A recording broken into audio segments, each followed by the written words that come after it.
Chapter 1, Introduction. With self-discipline, all things are possible. Without it, even the simplest goal can seem like the impossible dream. Theodore Roosevelt. It is already 7:45, and you are still at home. You will find the school door closed for sure today, and we will have to apologize the school principal to let you in. My wife screamed at my daughter this morning. Why don't you get up a bit early, despite me trying to wake you up 10 times, she continued with frustration. Quite frankly, this was not the first time for us. It happens often, as my 11-year-old daughter needs to wake up early in the morning for school. When I dropped her off for school, my daughter was sad about the morning scolding. Hey Dad, why does Mama get angry with me only in the morning? It spoils my day. And it's difficult to wake up in the morning despite me trying hard, she complained. As any father would, I tried to explain her, don't think negative about your mama's words, rather try to understand that it's not a good idea to be late for school, and then request school authorities to let you in the building. The best thing to do is to go to bed earlier, get enough sleep, and then wake up in the morning refreshed. It is all a matter of maintaining some discipline in your sleeping schedule. That's it. She retorted, come on, Daddy. None of you at home sleep early, and I am told to sleep early. How can I do it alone? Her answer hit me like a ton of bricks. I suddenly realized that I was expecting my 11-year-old daughter to wake up earlier while there was no self-discipline on my own part. I was not creating an environment where lights would switch off by 10 p.m. every night, so my kids could get enough sleep and start the next day better. I assume this is the story for most parents. In case you don't have children at home and live alone or with your friend or better half, you might have a different situation that requires exercising some kind of self-discipline. Maybe you prefer sitting in front of the TV watching late-night shows until 2 a.m., despite having to wake up at 6:30 a.m. to get ready for work. All of this is nothing but a lack of self-discipline. Below are some other examples where people lack self-discipline, which leads to stress and other problems.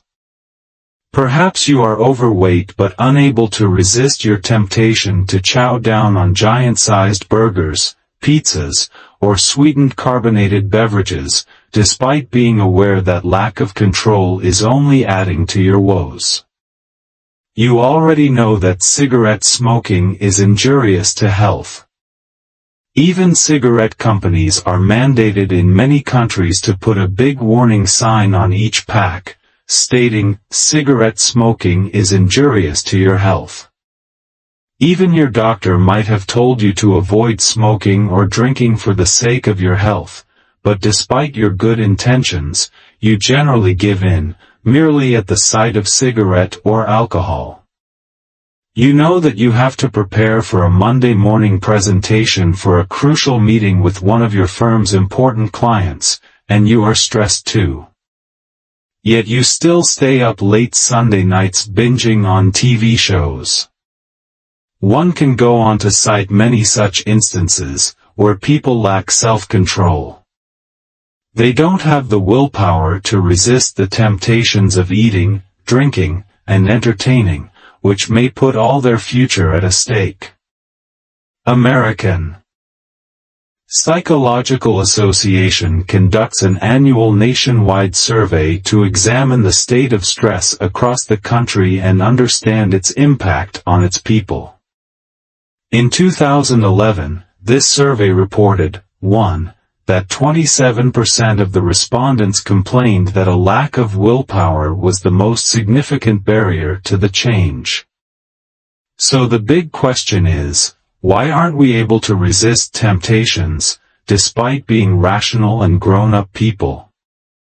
This book is all about explaining the human psychology and neuroscience behind our irrational action, which are triggered by our emotions, and how can we use different strategies to mold ourselves with simple tweaks to improve our lives. We will cover a lot in this book, but let's start with understanding the concept and meaning of willpower and self-discipline.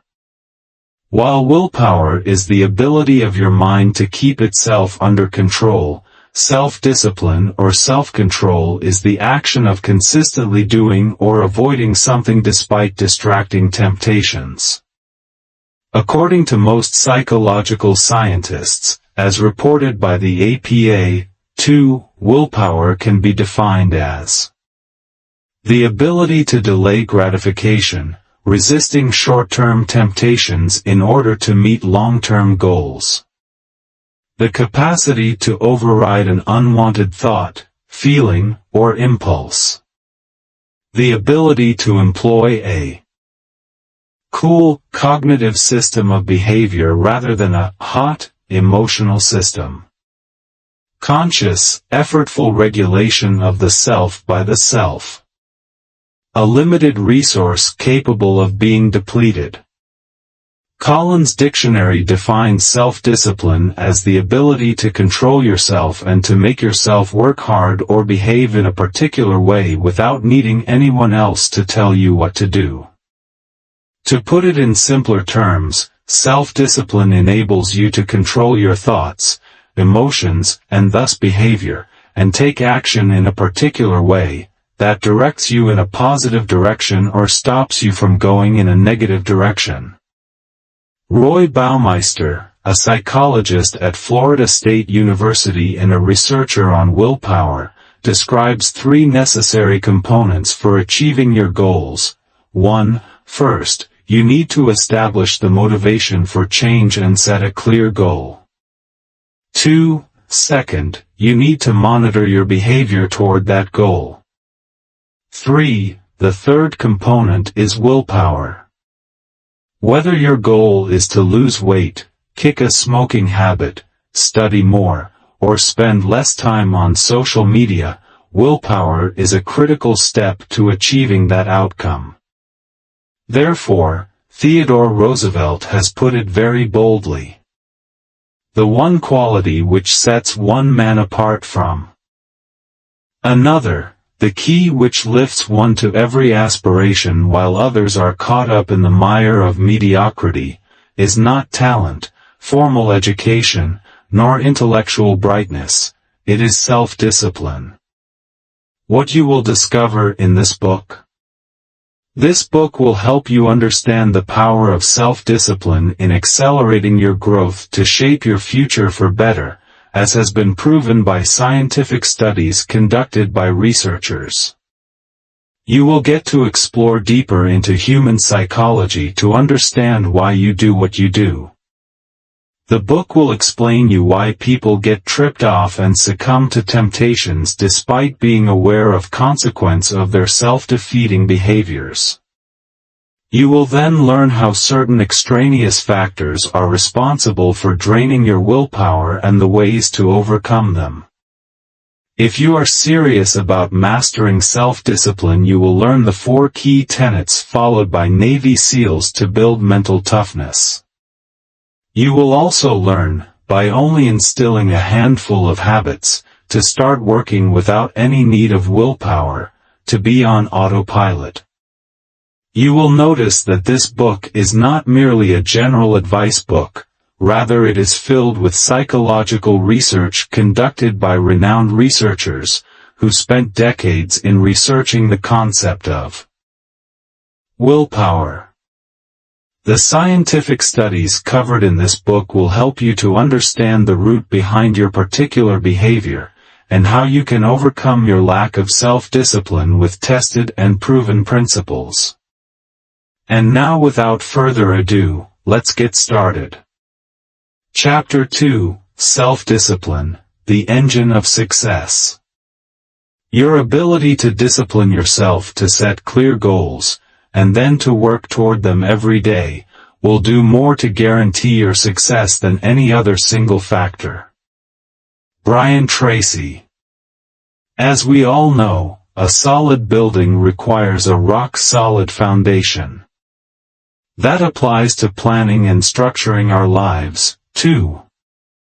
The robust foundation of our childhood ensures that we become smarter and stronger adults.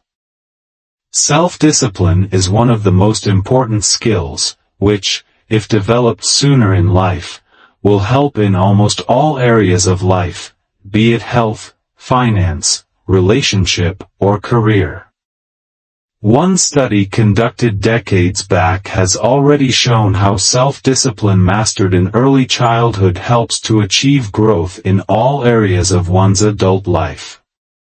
The Marshmallow Test. If you are not brand new to your exploration of the concept of self-discipline, you might have already heard about the famous Marshmallow Test case study. In almost any discussion on the willpower and self-control, you will invariably find this research and discussion, as this research showed some powerful effects of self-discipline on the overall well-being of humans. This test was conducted in 1960s by psychologist and researcher Walter Mischel, who did a study on school kids to test their self-control. Here is how the test was conducted. A group of preschoolers were made to sit in the room. The researcher offered each of them a marshmallow. But before they could gulp that sweet candy, the researchers gave the kids two simple choices. 1. The child can eat one marshmallow immediately. 2. Or he can wait for the researcher to come back after 20 minutes and get 2 marshmallows instead of 1. It seems like a rational choice to wait just 20 minutes and then get 2 marshmallows instead of 1. Simple mathematics, isn't it? After giving this choice, the researcher went out of this room, leaving children with their marshmallows, but he started watching the kids from a one-way glass window to see how the children would react in this situation. As you would have already guessed by now, children are children. Some of them couldn't wait, and instantly swallowed their marshmallow and were very happy. But there were few others, who behaved more rationally. These children calculated 2 marshmallows merely by a wait of 20 minutes. They resorted to focusing on other things to divert their attention from the one marshmallow lying in front of them in order to resist their temptations. This research did not end here. Researchers continued to follow these preschoolers, and not for years, but for decades. In a 2011 study, they tracked the 59 subjects, now in their 40s, who participated in the marshmallow test as children.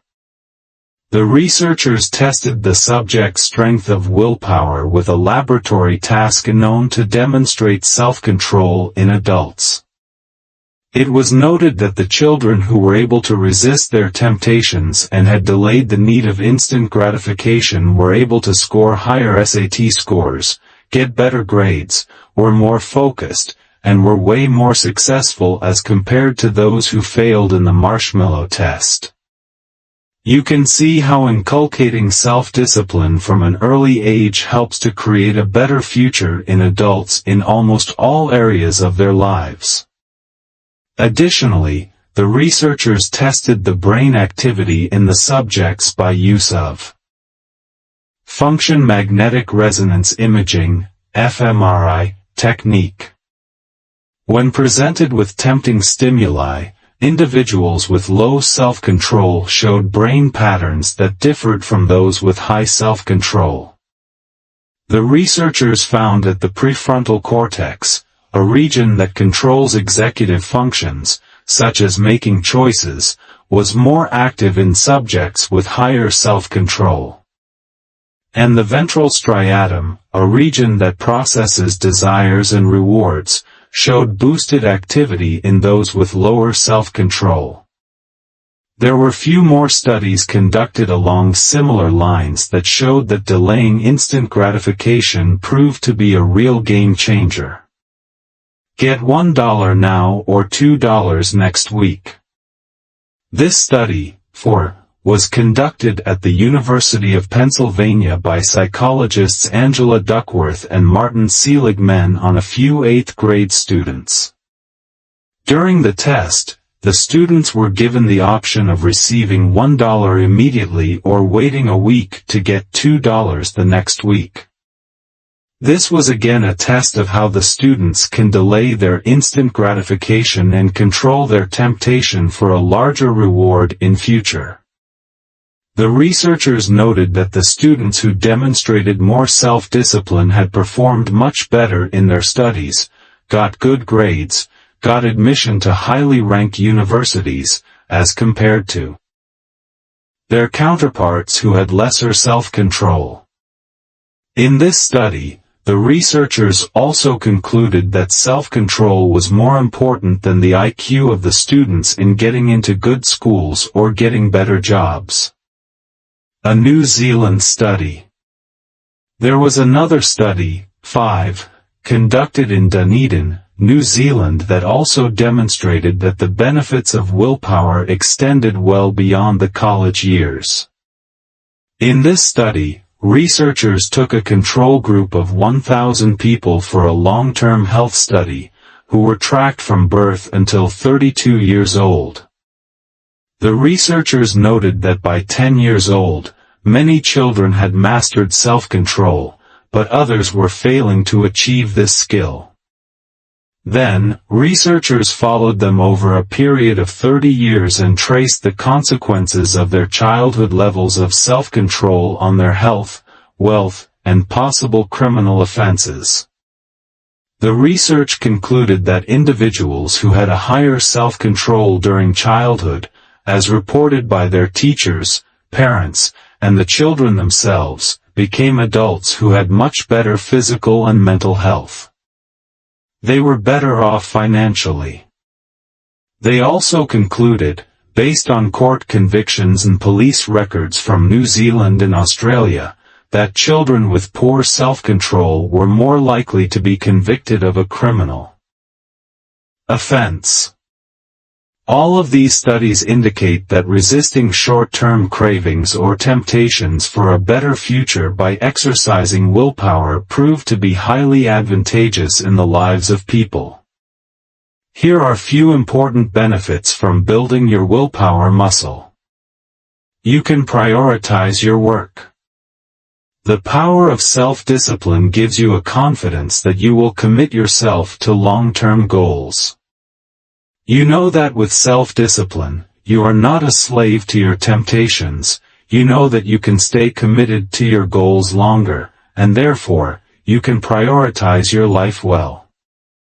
You feel a sense of accomplishment. Through the power of self-discipline, you don't drift from your path. You stay focused and start getting results sooner in life. You feel in command of your life.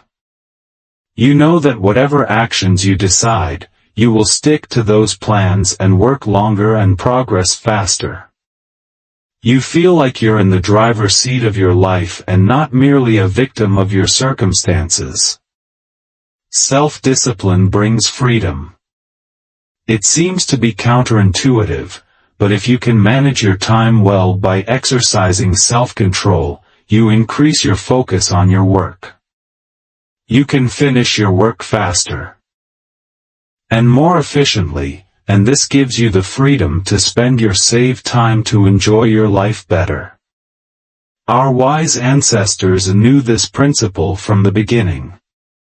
Aristotle once said, "Through discipline comes freedom." You improve your relationships. Through enhanced willpower, you improve your relationship with yourself and the people around you. You see yourself in control of your life as a whole, and this equips you with quality thinking time. You become compassionate and try to focus on what matters most, human connectedness being one of the most important aspects, so you develop and improve your relationships with others. You get out of your own way. More often, it is our own negative and distracted thinking that deters our progress. Enhanced willpower helps us to stick to our guns in the difficult times, and gradually, we are able to conquer our inner critic, which is one of the biggest roadblocks in our success. You can control your behavior. Willpower strengthens you to take a tougher stand during tempting situations that can otherwise derail you from your path and can terribly affect your progress. You can better sail through this situation with self-discipline and can even get rid of your addictions. In this section, you learned about why self-discipline is such a powerful weapon in your armory that can help you win any situation of your life. It is an engine for your success. But despite knowing that we can improve our lives through self-discipline, why do we often get tripped up and lose discipline? Let's find the answer in the next section of the book. Chapter 3: Why do you lose self-control? It doesn't matter whether you are pursuing success in business, sports, the arts, or life in general, the bridge between wishing and accomplishing is discipline. Harvey Mackay. The appropriate way to handle any particular problem is to first understand the cause of the problem, because that helps to address the problem from its root. You probably wouldn't visit a doctor who writes prescriptions without a thorough diagnosis of your ailment. It is important to dig deeper into the problem and find the real reasons behind it before we can find out an appropriate solution for it. Lack of willpower, as noted already in the previous section, is one of major reasons that people fail to bring any significant changes into their lives.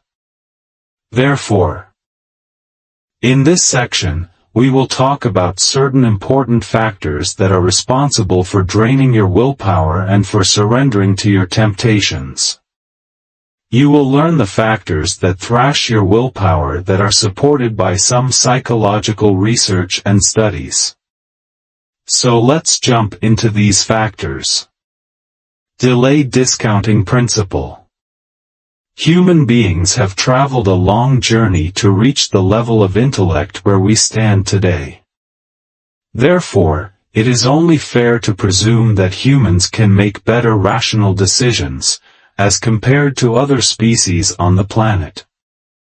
But one study conducted at Harvard University, 6, will surprise you about the lack of self-discipline of humans, despite being rationally aware about the disadvantage of slipping in some situations. In this study at Harvard, there were two groups formed, one of chimpanzees and another one of adult humans. Both groups were given a simple choice, either to accept 2 treats immediately or wait for a period of 2 minutes and then get 6 treats. Anyone would assume that it is logical and quite a no-brainer for adult human beings to wait for 2 more minutes, and get thrice the amount of treats. But the results of the research were astonishing because it showed that chimpanzees were more patient to the delay of instant gratification compared to humans. Chimpanzees waited 72% of the time, while humans could only wait for 19% of the time, when presented with the choices above. Isn't it surprising that, despite human beings being considered intelligent and evolved species, they couldn't make their decision based on a rational approach of getting more reward with some minor delay of 120 seconds? Why are the results so surprising? Researchers found the answer. It is because most of our decisions are based on emotions, howsoever we consider ourselves to be rational beings. This is where all marketers benefit from this human psychology. How come a wait time of 120 seconds made the human being's behavior completely irrational as compared to chimpanzees? Economists call this concept delay discounting. Delay discounting means that the longer you have to wait for a reward, the less it is worth to you. Even small delays can dramatically lower the perceived value. With a delay of just 2 minutes, 6 treats became worth less than 2 immediate treats. The value of each treat shrank as wait time increased. That's the way human beings operate. If we find something more valuable, we will be pulled toward that. And in the study above, 2 treats immediately seemed more valuable than 6 treats in 2 minutes, thanks to the concept of delayed discounting. How can we curtail the need for instant gratification, and act more like the chimpanzees? Here is a formula known as the 10-minute rule. Let's see how you can use it to your advantage. Next time you get some urge to grab something to quench your instant gratification need, give yourself a wait time of 10 minutes before you take any action. In 10 minutes, your rational brain will justify the reasons to your emotional brain to delay something for a larger and better future benefit. Moreover, giving 10 minutes of waiting time is also an exercise for your willpower muscle. We will talk more about this in a later section. Now, assuming that even after waiting for 10 minutes, you still want to have that thing, then you may have it. But here is a condition: don't stand directly in the front of that temptation for those 10 minutes. You have to maintain a distance from your temptation to let your logical and rational brain get a space to think and produce a rational decision for you. You can use this principle for avoiding junk food. Give yourself 10 minutes of waiting time and think rationally about the disadvantages of the junk food and the advantages of healthy food. Same applies to doing exercise. You have to convince your mind to do the exercise or jog or run for 10 minutes and then decide whether you want to relax or continue exercising. Subjecting yourself to this 10-minute window of waiting before you give into your temptations will help you to overcome your emotions and gradually build your willpower muscle. Hot and cool system of the brain. Walter Mischel, the researcher behind the marshmallow test, attributed the reason for willpower's failure or success to our brain's hot and cool system. He explained that the cool system of our brain is our cognitive portion, i.e., it is the thinking system that stores the knowledge and information that you have gained by experience. This system is responsible for making rational decisions and suggests to you the right actions to be taken in the direction of your goals. This portion reminds you to wait in order to get more marshmallows. After waiting for some time. But there is another portion of our brain that he calls a hot system, which reacts on impulse and emotions in the real time. This system is responsible for quick and reflexive responses when it is presented with some instant temptations. When this system operates, you choose to pop in one candy immediately, without even thinking of the long-term implication of losing 50% just by not waiting for some time. Most people are governed by this hot system, which overrides their cool system, and that results in impulsive actions. When you are overpowered by this hot system, then under its influence, you don't pay attention to the long-term ramifications of this action. Take a real-life example. When a rapist or murderer is under grip of the hot system, he is under strong influence of the emotion of sex or anger. In control of such emotions, he completely disregards any logical thoughts about the long-term ramifications of conducting a heinous crime, i.e., spending precious years of his life in prison. That's what happens when willpower fails. The exposure to hot stimuli overpowers the cool system, and that leads to an impulsive action of committing a crime. You can personally experience this hot system of your brain by recalling any of your past memories and the action you had taken in those moments. False hope syndrome. False hope syndrome is all about setting an unrealistic expectation about the speed, amount, ease, and consequence of changes you want to make in your life.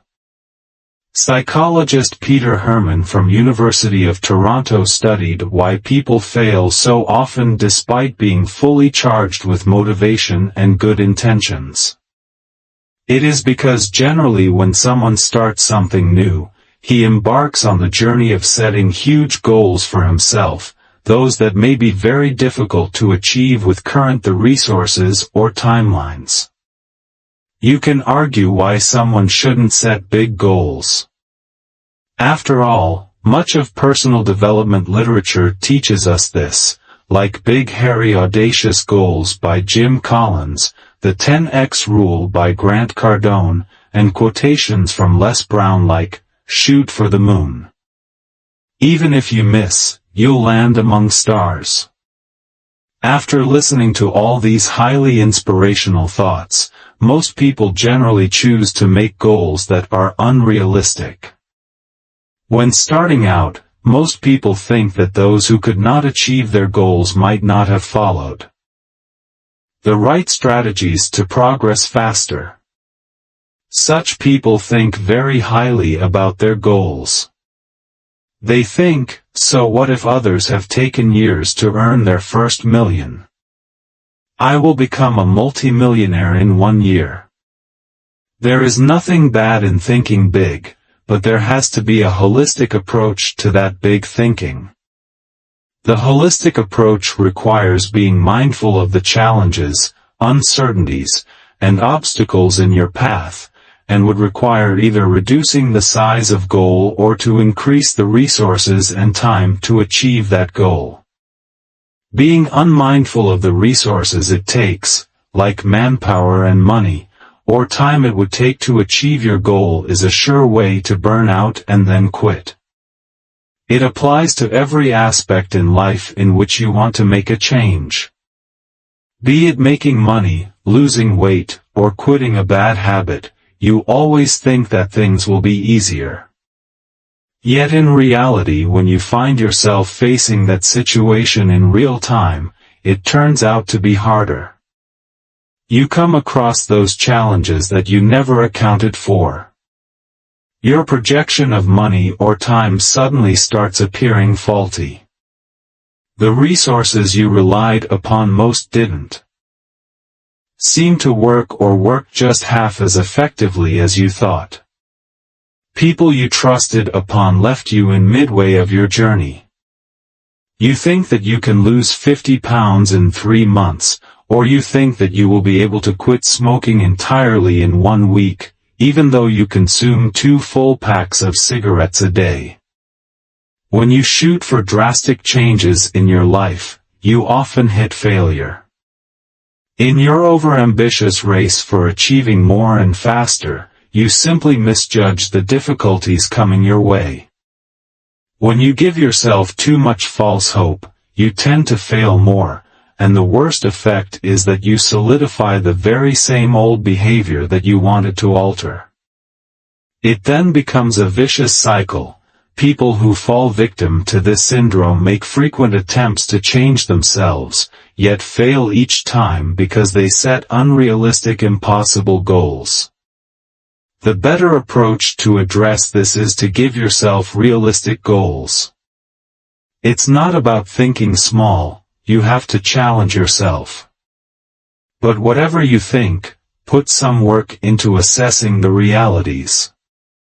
From the outside, it may seem that things might be easier, you might be allured by the quick hacks. To get things done, You might have wrong assumptions or beliefs about your capabilities to stick to your goals longer and not throwing in the towel in the face of adversities. You need to readjust your hopes about the timelines, easiness of making any changes, and the resources to handle this false hope syndrome. One has to have the big goals in life, but while setting that goal, one should not be blinded to uncontrollable situations or unforeseen events that may pop up and derail your progress. Losing 10 pounds in 1 month is a comparatively realistic goal to achieve, and you will not feel burnt out. You have a way better chance of reducing your cigarette consumption to 1 packet in the first week, as compared to making it 0 cigarettes in the first week itself. Therefore, to avoid the risk of continuously failing, merely because of setting false hope, you need to readjust your thinking and take into account the realities before you start your journey. What the hell effect? There was a study conducted by dieting researchers Janet Polivy and Peter Herman on 144 adults with ages between 18 to 50 years. The study was to test how one felt if there were some lapse or break in routine of these people, who were trying to exercise self-control. This category included dieters, people engaged in disciplining themselves from smoking or consuming alcohol, and the like. For example, if you are trying to quit drinking or minimize your drinking habit to 1 drink at 1 occasion, what happens when you fail to control your impulses? It means you took the alcohol, instead of some non-alcoholic beverage, or you took 2 drinks instead of 1. In this study, the researchers found that once you encounter some lapse in your self-discipline in any of your routines, you are filled with guilt. Then one strange thing happens. Instead of controlling yourself then and there and motivating yourself to get back to your self-discipline, you get more into the same bad habit that was the cause of your guilt. If you drink too much, you will suffer from nausea, headache, and not feeling well. But the next day, you will again drink more. Why does it happen this way? Polivy and Herman call this circle of indulgence and regret leading to greater indulgence as the what the hell effect. As you indulge in something that you wanted to avoid, you will regret this, and then you want to feel good immediately. Unfortunately, you tend to get the good feeling through greater indulgence in the same bad habit that you wanted to get rid of. Ever recall having taken 1 slice of pizza, or a bite of cake, or 1 smoke of cigarette, you immediately start thinking that your whole plan of controlling your impulses or developing a better habit has gone out of window. Now you think, since you have already jeopardized the whole plan, then you think to get more into your indulgence. The what the hell effect is responsible for people not being able to stay longer on their plans to improve in some area of their life, as any minor lapse in their progress backfires. Stress depletes willpower. Whenever you are going through some stress, you would have noticed that you easily get yourself indulged in something not good for you in the long run. Some people eat more junk food during stress. Some resort to smoking or drinking or any other kind of indulgences just to feel good. It is very difficult to control your impulses to avoid doing something that doesn't serve you. In those moments of stress. This happens because stress eats up your willpower. Researcher Megan Oden, 7, conducted a study in Australia on students to see the effects of examination-related stress on their normal function. The study group was given some questionnaire to test the level of stress and its impact in their life.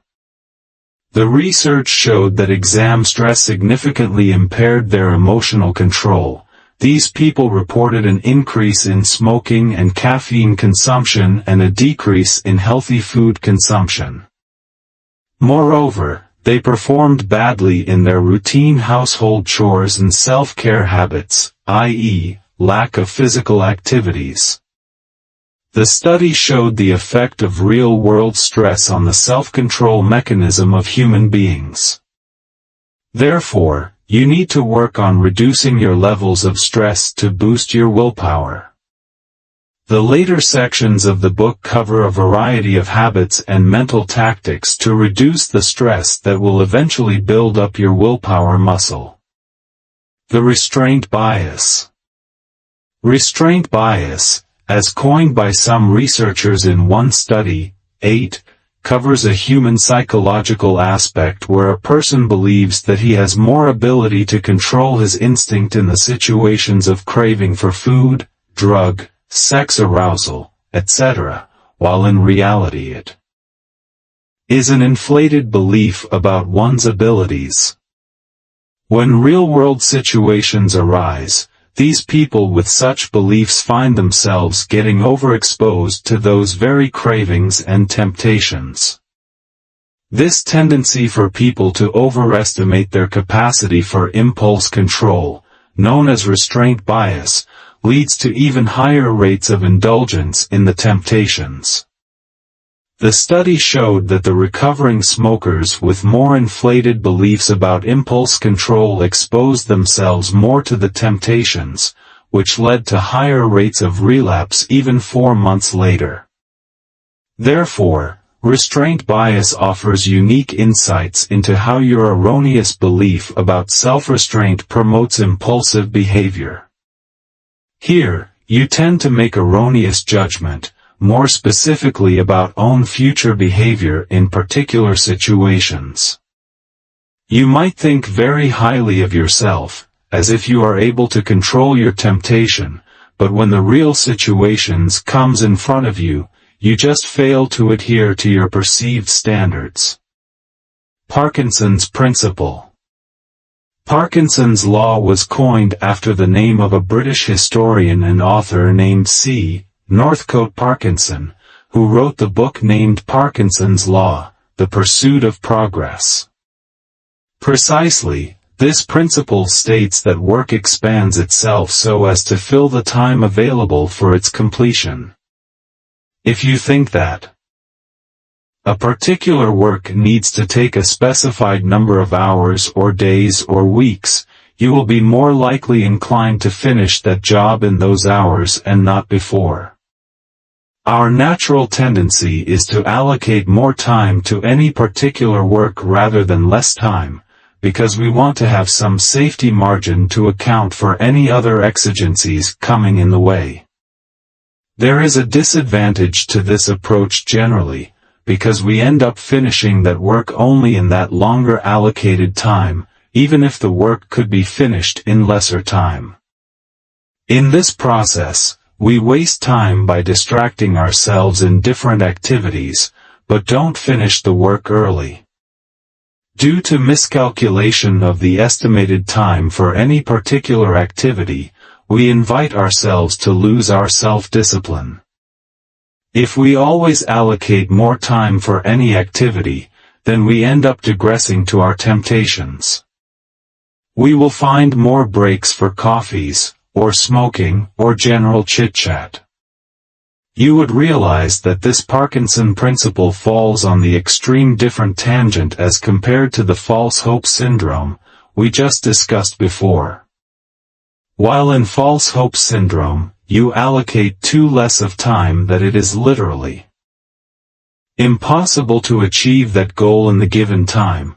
In Parkinson's principle, if you allocate too much time for any given activity, you end up finishing the task in that longer time. Now, in order to fill up the additional time window, arisen due to miscalculation of your timing, you often get tempted to the distractions, and in effect you put a dent on your willpower. Take example of office jobs, where you have to physically make yourself available. You were told that you could finish your work for the day sooner and leave the office to do whatever you want. Guess what will happen now? Suddenly, some people will prioritize differently, become more disciplined in their approach, finish their work early, and leave the office early. Therefore, Parkinson's law tells us the general principle that work expands to fill the time you allocate to it. And most people misuse this principle. They allocate more time than it is required generally, and then end up stuffing that extra time with such activities that could have been avoided easily to finish the work faster. Take one more example, and chances are that you would have encountered this in your personal life as well. Imagine you have an exam or an interview or a customer meeting, which is scheduled to be held in 3 weeks. Suddenly, you get an email or message that said the event has been moved to next week.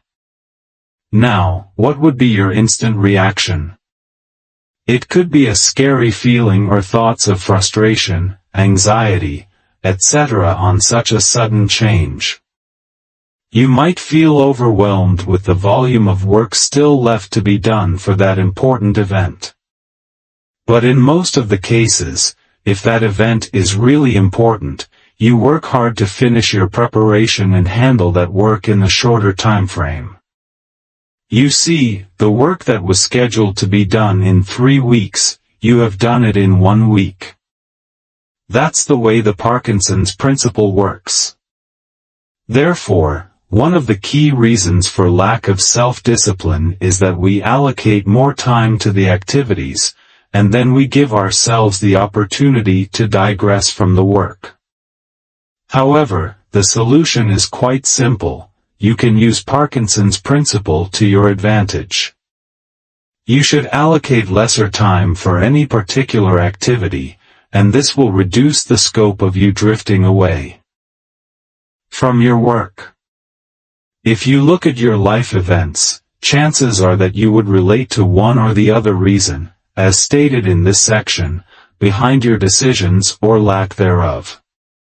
Just do some introspection, and this will help you to connect the dots.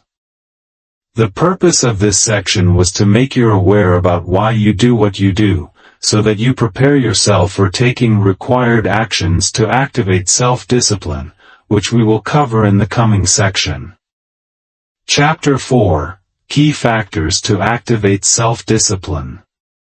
I could only achieve success in my life through self-discipline, and I applied it until my wish and my will became one. Nikola Tesla. In the previous sections of the book, you'd have already realized the significance of self-discipline as one of the most important factors for making any sustainable change in your life. You'd have also realized that though you need more self-discipline, but the hard fact is that you don't have an infinite supply of willpower, which means that you have to judicially use the willpower only for your most important actions. In this section, you will learn about the ways to trigger your key motivation to help you stay disciplined to any particular goal or activity. You will understand that once you have figured out your real motivation, it will empower you with more self-discipline to stay on the path longer and achieve your goals faster. Let's start with our brains to understand how it can help to trigger motivations. The role of your prefrontal cortex. Let's first understand the functions of one of the brain's most important portions called prefrontal cortex. Prefrontal cortex is the cerebral cortex that covers the front part of the frontal lobe of our brain. It is the physical part of our skull that surgeons can literally see and touch. One of the most important functions carried on by the prefrontal cortex is the executive functions. Executive function 9 relates to abilities to differentiate among conflicting thoughts, determine good and bad, better and best, same and different, future consequences of current activities, working toward a defined goal, prediction of outcomes, expectation based on actions, and social control, the ability to suppress urges that, if not suppressed, could lead to socially unacceptable outcomes. The three most important functions that are important when one talks about self-discipline are working memory, impulse control, and cognitive flexibility and adaptability. These functions are the core of the executive function, as they only help you to consistently prioritize the activities and pursue your goals. Robert Sapolsky, a neurobiologist at Stanford University, further explains, 10, that the job of today's world prefrontal cortex is to keep nudging our brain to stay on track. He argues that our prefrontal cortex has three main regions and they have specific functions as below. A. The upper left side of prefrontal cortex. The region of the brain specializes in I will power, helps you to keep engaged in your important work despite feeling boring or stuck. For example, writing is not always the most interesting activity, but this region tells the writers that you have a goal to publish a book in a given timelines, so we, as writers, keep our nose to the grindstone, thanks to this I will power. A. The upper right side of prefrontal cortex. This region of our brain is responsible for I won't power. It holds you back from following every impulse or craving. You control your craving to go out for a smoke or restrain yourself from engaging in a coffee chit-chat while in the middle of an important task, thanks to this portion of the prefrontal cortex.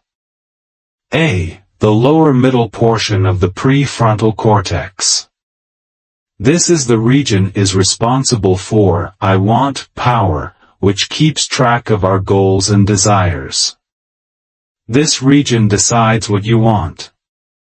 The more rapid the cells of this region fire, more you will be motivated to take actions despite temptation coming in the way.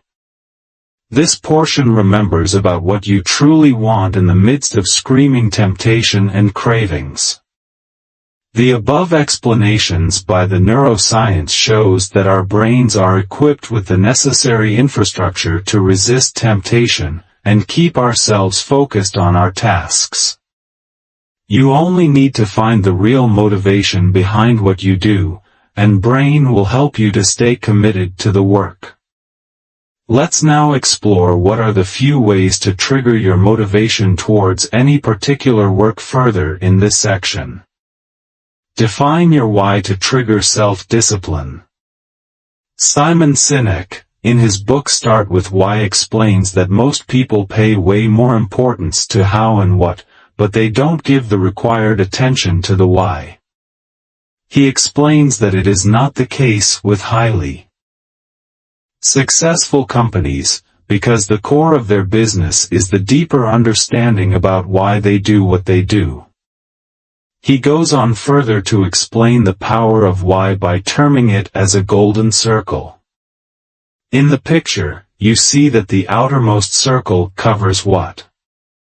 This shows to the outside world about what do you offer as a product or service, or what is your job title or function in any organization. The next inner circle covers how. It indicates to the world the actions you take to deliver your products/services and how you set yourself apart from others. The innermost circle talks about why. This addresses the prime question: why do you do something? What is the deepest reason inside you to do that activity? In his TED Talk, Simon explains the power of why through an example of buying a computer. A regular marketing message for selling computers hits you like this: we make great computers. They're beautifully designed, simple to use and user-friendly. Want to buy one? But now look at how Apple communicates its message about selling computer. It says, everything we do, we believe in challenging the status quo. We believe in thinking differently. The way we challenge the status quo is by making our products beautifully designed, simple to use, and user-friendly. We just happen to make great computers. Want to buy one? Anyone can see the stark difference in both the marketing approaches. Merely by changing the order of message, people get interested to buy Apple computer. It proves that people don't buy what you do, they buy why you do it. Sinek explains that above is not any new scientific invention, rather it is already ingrained in our biology. The biology of our brain is structured in a particular way. If you look at a cross-section of the human brain, from the top down, the human brain is actually broken into three major components that correlate perfectly with the golden circle. Our newest brain, the outermost portion, i.e., our neocortex, corresponds with the what level. The neocortex is responsible for all of our rational and analytical thought and language. The middle two sections make up our limbic brains, and our limbic brains are responsible for all of our feelings, like trust and loyalty. It's also responsible for all human behavior, all decision-making, and it has no capacity for language. Therefore, if someone communicates from the outside-in level, we understand the logical and rational information, i.e., feature, pricing, specifications. But this understanding is at the outer level, and it never drives our behavior. When we communicate from inside out, we are able to drive the other people's behavior and trigger them to take action. Therefore, the stronger the why you have, longer and better will be your motivation to stick to what you do. In this case, since you will be operating from your deepest inner core, you will not require any force to keep you stay longer. You will experience the pull effect, as if something is pulling you towards doing that activity, rather than you forcing yourself. That way, you will find yourself more disciplined and focused toward the work. This is a situation where your inside and outside are operating in total sync. You will be truly happy. Happiness is when what you think, what you say, and what you do are in harmony. Mahatma Gandhi. Develop growth mindset. According to psychology researcher Carol Dweck, there are two types of mindsets, a fixed mindset and a growth mindset. Your ability to stay focused and disciplined toward your action depends the type of mindset you have. Let's first understand what are these different mindsets. In a fixed mindset, people believe their intelligence or other mental abilities are fixed traits and therefore cannot change. These people strongly believe that their intelligence and talents are already carved in stone and cannot be developed or improved further. They also believe that it is only the talent that leads to success, and if you don't have it, then any kind of effort will not make any dent. A fixed mindset-oriented person thinks that if something is difficult and he is required to put some effort on it, then it simply means that he does not have that talent or capability. Therefore, he believes that there is no use of putting any efforts in working that activity. The goal for people with a fixed mindset is always to look smart, because they believe that they were born with that ability. These people have a fear of looking dumb to people because they do not believe that they can redeem themselves once other people look at them as being unintelligent. Now in stark contrast with the above, in a growth mindset, people have an underlying belief that their learning and intelligence can grow with time and experience. When people with such mindset believe they can get smarter, they realize that their effort has an effect on their success, so they put in extra time, leading to higher achievement. Such people strongly believe their talents and abilities can be developed through effort, learning, and persistence. They understand that their basic abilities are simply a starting point for their potential. They don't believe everyone is the same, but they hold on to the idea that everyone can become smarter if they try. If you are interested to learn more about mindset and how you can transform a fixed mindset into a growth mindset, please check my other book, The Mindset Makeover. Now let's examine how these different types of mindsets can activate your self-discipline or even eliminate the need of self-discipline in the first place.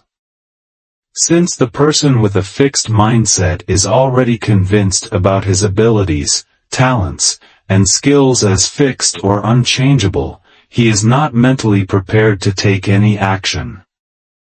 Moreover, such person thinks that any effort to change is waste of time, so he has ruled out any chances of triggering self-discipline. A fixed-minded person doesn't feel the need for self-discipline.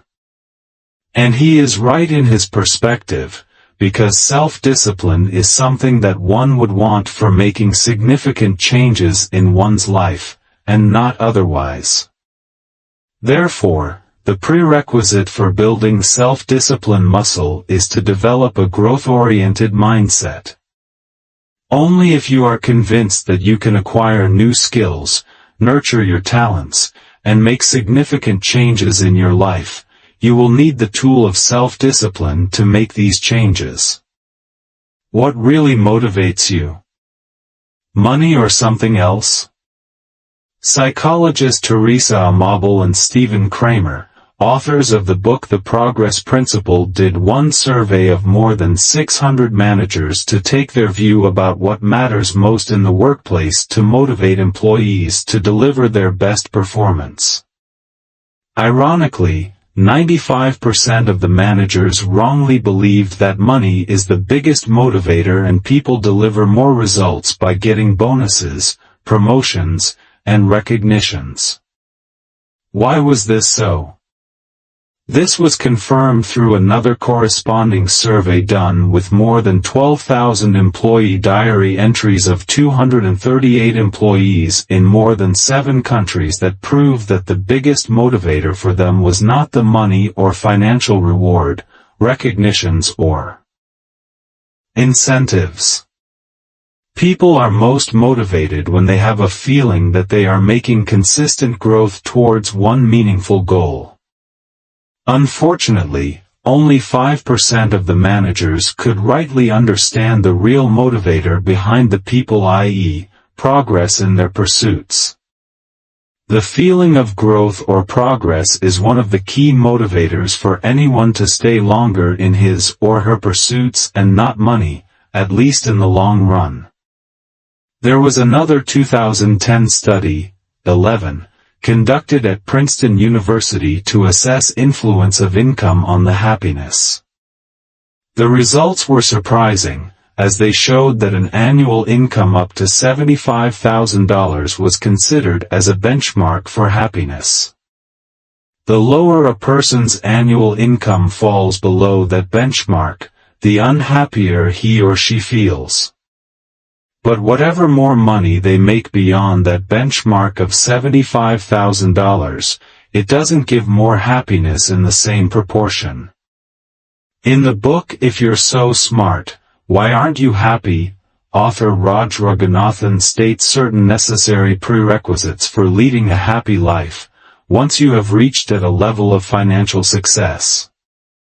He lists 3 most important factors that keep people happy, after his basic needs of survival and being able to do things that he loves comfortably with the support of money. These are, 1, the need for mastery, i.e., growth or progress; 2, the need for autonomy, you should not be often controlled by someone else; and 3, the need for connectedness with like-minded people. Therefore, in order to activate self-discipline, you need to put growth as your main objective, and not put money as your sole yardstick.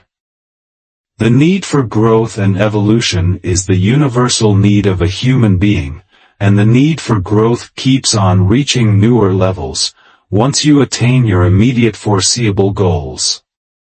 You will be better able to convince your mind to resist temptation and focus on your goals, if your actions are contributing towards your growth and progress towards your goals. Use commitment devices. Commitment devices are used in economics and also in game theory, the study of mathematical model used for intelligent decision-making. It is a way to lock yourself into following a plan of action that you might not want to do, but you know very well that this plan is good for you. One of the most notorious examples in the history about the pre-commitment device is Captain Hernán Cortés. Cortés was on his expedition from Cuba to southeastern Mexico in search of silver and gold. He brought along with him around 800 people comprising of an army as well as civilians. But Cortés and his people were aware that the native people would not surrender easily. Moreover, Cortés was not carrying a huge force of people with him. Now, Cortés realized that after traveling on their ships and reaching the destination, his people didn't want to move from the seashore to the deeper parts of the island because of their fear. Their instincts told them to stay near their ships, so they can save their lives by getting back to their ships, in case the situation so warrants. Cortés now took a very bold step. He immediately ordered his people to burn all the ships. With the ships turning into fumes and smoke now, there was no other alternative left for his people. The only option in front of them was to move forward and be victorious or die. In sinking the ships, Cortés presented an important aspect of human nature. While we may feel ourselves brave, when we start any journey of adventure, but our future selves may be derailed by fear and anxiety. By burning the ships, Cortés ensured that when his people moved forward, they should not react on the basis of fear. That's the power of pre-commitment. Economist Jody Beggs writes, 12. Commitment devices are a way to overcome the discrepancy between an individual's short-term and long-term preferences. In other words, they are a way for self-aware people to modify their incentives or set of possible choices in order to overcome impatience or other irrational behavior. One of the craziest examples of using commitment devices in the modern world is blogger Manish Sethi. It was reported, 13, that Manish had hired one person for $8 an hour to slap on Manish's face every time he distracted himself from working, e.g. looking at social media. He reported that there was increase in his productivity with this kind of punishment associated with his distractions. In this section, we covered the factors that require you to stay disciplined. You must have some objective to achieve, because only then you will feel the need of any self-control. Without any specific goal or objective, you often find yourself easily giving in to any temptation. Therefore, you will have to first determine the real need. Before you embark on the journey of mastering self-discipline, the principles explained in this section will help you to trigger your willpower and help you stay on your path longer. In the next section, you will learn that no one is gifted with infinite reservoir of willpower, and therefore how you can best utilize this resource. Chapter 5, Willpower is Limited, How to Use It for Your Best. I value self-discipline, but creating systems that make it next to impossible to misbehave is more reliable than self-control. Tim Ferriss. In the previous sections, we discussed various reasons that drain our willpower and we simply get drifted and derailed from our chosen path. Of course, there are some external reasons, as well as our inner deeper psychological reasons that cause us to lose our self-discipline. It is a significant observation by psychologists, however, that willpower per se is not supplied to us in infinite quantity. Unfortunately, most people think that they have endless amount of willpower, and their batteries will always be charged up to take action toward their pursuits. You would have experienced some time in your past that on some days, you are so charged up in morning, that you think that you can handle a lot more things that day. But as you cross into the afternoon, you start to feel like you're losing energy. Instead, you look at the clock and wait for the minutes to tick by so you can call it a day. What makes so much difference in one's thinking and emotions in the course of just few hours during the day? Is it only physical exertion? No, it's not. It is all the game of your willpower, which was super high in the morning, but got drained in the afternoon by consistent usage in doing your work.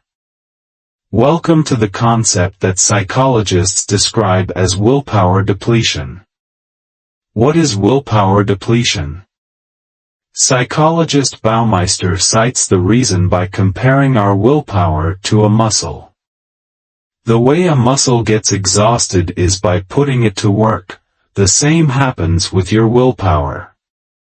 If your legs' muscles get tired by running long distances, if your hands get tired by doing manual work for a longer time, the same happens with your willpower too. Your willpower is a muscle, and it is also subject to fatigue like our physical muscles. You can also compare your willpower to the gas used as a fuel for your vehicle. When you drive your car, you consume gas.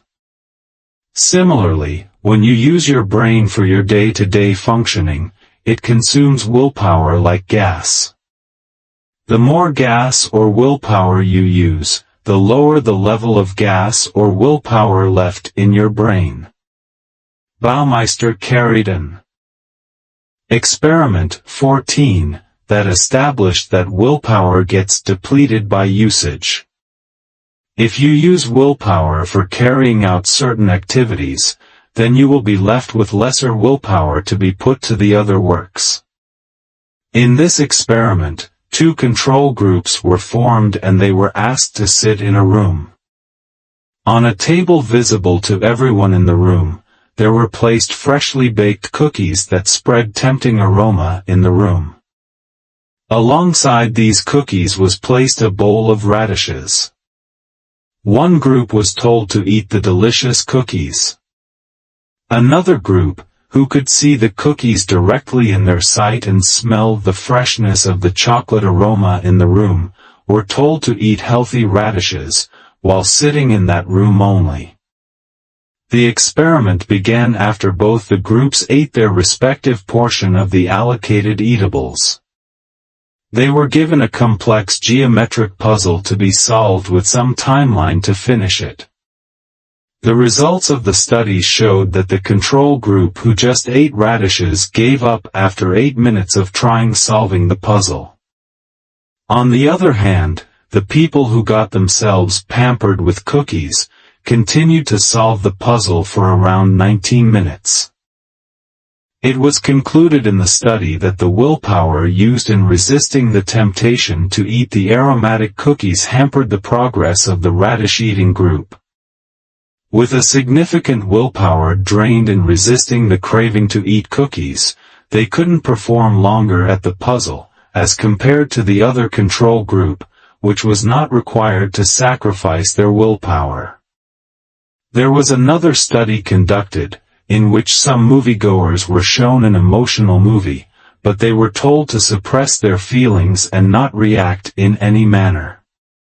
The other set of people also were made to watch that movie, but they could react normally whatever way they wanted during the movie. The results showed that the people, who were suppressing their feelings, had depleted their willpower and were not able to perform better in subsequent tests. Decision fatigue. There is another concept that demonstrates the loss of willpower known as decision fatigue. It says that every big or small decision you make eats your willpower. The more decision you make, more you consume your willpower. One important point to note here is that our brain doesn't distinguish between the most important thing and the trivial things in terms of spending its energy. It doesn't think of safeguarding your willpower by using the less quantity of willpower when, for example, you are choosing your regular meal at restaurant or selecting the dress you will wear tomorrow morning, by labeling these activities as low-value activities. It doesn't distinguish between the high-value activities or low-value activities, while spending its energy. You can test this experiment on your own. This tendency has inherent drawbacks associated with it. The more willpower you consume for your trivial things, the lesser willpower you will save for your important decisions. In other words, the more decisions you make, the more susceptible you are to decision fatigue, and that diminish the quality of your later decisions. Former President Barack Obama was once asked generally about how he makes decisions. He said, "You'll see, I wear only gray or blue suits. I'm trying to pare down decisions. I don't want to make decisions about what I'm eating or wearing, because I have too many other decisions to make." The logic is straightforward. Because of the principle of decision fatigue, if we spend energy making too many little decisions, we'll have less to make the more important decisions. Also, there was a study, 15, conducted in 2011 to examine the factors that influenced the decision of judges in Israel in a particular type of case of granting parole to criminals. It was noted that during the morning, judges have the tendency to deliver positive rulings that resulted in approving the parole of criminals almost 65% of the time. But as the morning hours went by, the chances of giving favorable rulings dropped to zero. Again, immediately after the lunch break, the judges started to give favorable rulings almost 65% of the time. But this percentage moved to zero from the late afternoon again. The study established that judges' quality of decision-making ability deteriorated by making more decisions, so they started to avoid making decisions and thus rejected this. Another important aspect to note here, when we get tired of making decisions, we either don't make the right decisions, or we even start avoiding making decisions altogether. It happens generally in our lives, that when we are exhausted, we simply postpone making any decision until the next day or week or so. One of the simplest solutions is to reduce the number of trivial decisions in your day-to-day life.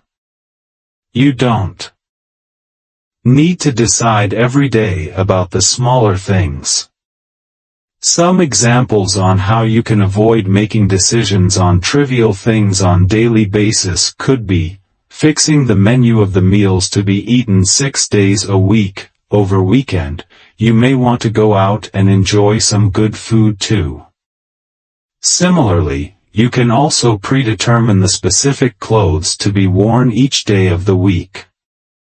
I was listening to some interview and the guest told an impressive habit he had maintained since years. He told that he earmarked the clothes to be worn on each day of the week, and that helped him to save time and more importantly the energy, that he could utilize to make bigger and better decisions. Energy budget model. Let's also get inside our brains to study how energy plays its roles in self-control. Our brain has a limited stock of energy at any given point in time. It can store some energy in its cells, but it is mostly dependent on the steady stream of glucose circulating in the bloodstream. The special glucose-detecting cells in the brain are always detecting the availability of energy in our brain. When our brain realizes that the supply of energy is limited or not coming anymore, it slows down or stops expanding the energy altogether. It is ready to spend the energy further only when it realizes that it has larger reservoir already available or it anticipates more coming in. Now, the important thing to note here is that exercising self-control is one of the largest energy consumers. Therefore, when you are short of energy, the first thing the brain does is to give in to any temptation, because it doesn't want to burn the energy to exercise self-control. X.T. Wang and Robert Dvorak, psychology researchers from University of South Dakota, conducted an experiment, 16, and proposed the energy budget model for self-control as an outcome of their study. The experiment involved two groups of people who were given the choices of accepting $100 now or getting $200 after waiting for a period of 1 month. One reward was shorter but could be received immediately, while the other reward was higher, but they could receive it only after waiting for some time. Now, the experiment started. The blood sugar levels of both the groups were tested and recorded before the experiment. One group was asked to drink a regular sugary soda to improve their blood sugar levels, and other group was given a zero-calorie diet soda, no sugar.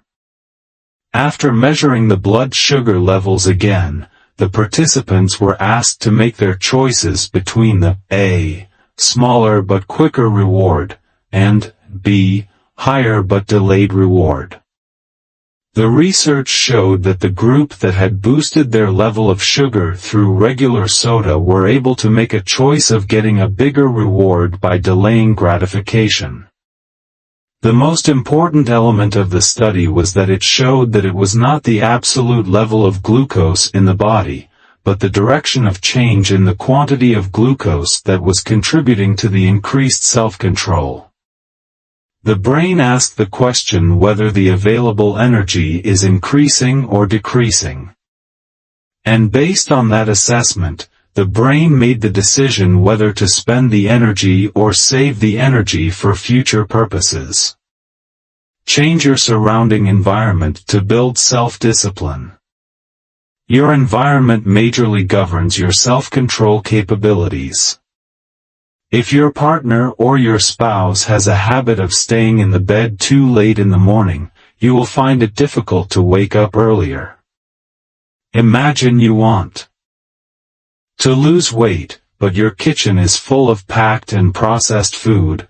Also, your partner, spouse, or kids at home munch on cakes, chocolates, and pizzas in front of you. In such a scenario, it is going to be very difficult for you to maintain self-control. The principle of willpower depletion will work to your disadvantage, because you are spending a lot of your energy in resisting your temptations. Similarly, you can't quit or reduce your smoking, drinking, or any other bad habits if your environment doesn't support the behavior or habits you want to develop. Jim Rohn rightly said once, "You are the average of 5 people you surround yourself with." Also, there was a study, 17, conducted by Ross Hammond to examine the impact of social influence in controlling obesity. The findings of the study revealed there was increasing evidence that the social influence and social network structures play a significant role in the spread of obesity. That's why the proverb says, "Better alone than in a bad company." No, it doesn't mean that you have to abandon your friends or divorce your spouse or go to forest leaving your kids behind. Rather, you can curtail your association with them only in relation to those activities in which you want to improve, but they don't feel the need to change and are happy with a different behavior. For example, if your partner loves watching late-night TV, and you want to go for an early morning gym or exercise, then you need to make a deal with him or her. Either the TV should be installed out of your bedroom, or else you should decide to sleep in a different room. That's the way you can disassociate in a limited way even from your close relationship. And your partner should not be feeling bad about it, because here you are not forcing him or her to stop watching TV, and therefore you have a right to live according to your own priorities.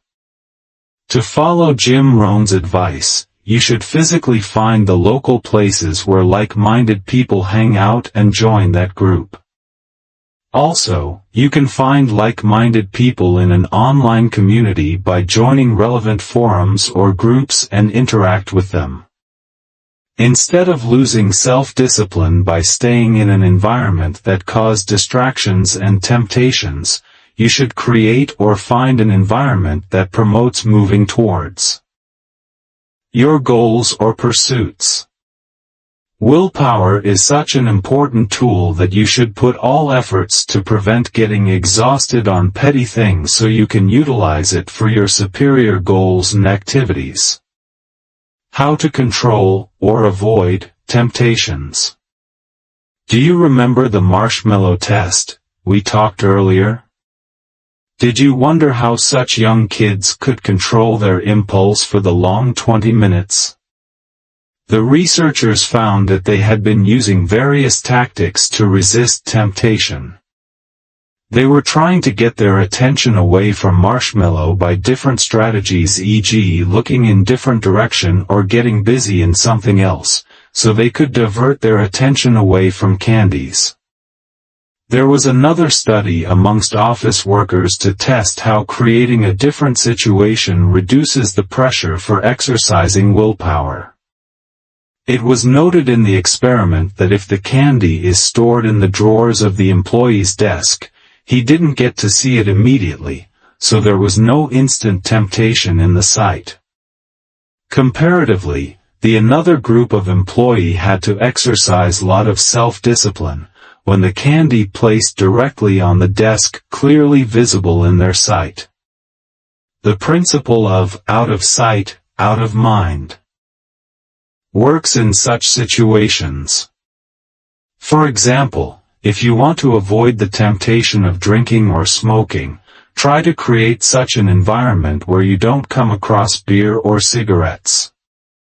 If you don't want to end up buying lots of junk foods, try to stay away from racks stacked with junk foods in the grocery stores or take limited cash with you only to buy the essential goods. I cite here a personal example of how I was able to resist temptation by following one strategy. For a few years in the past, I was trying to totally quit drinking or smoking, even though I used to do it just very casually. At the same time, I didn't want to lose connection with my friends as well. I came out with a solution that instead of meeting my friends in the evening, I proposed catch up with friends in the mornings over the weekend to enjoy coffee and snacks at cafes. Because people generally avoid starting their day with alcohol, this tactic of meeting friends in the morning at a cafe was helpful to avoid temptation in the first place.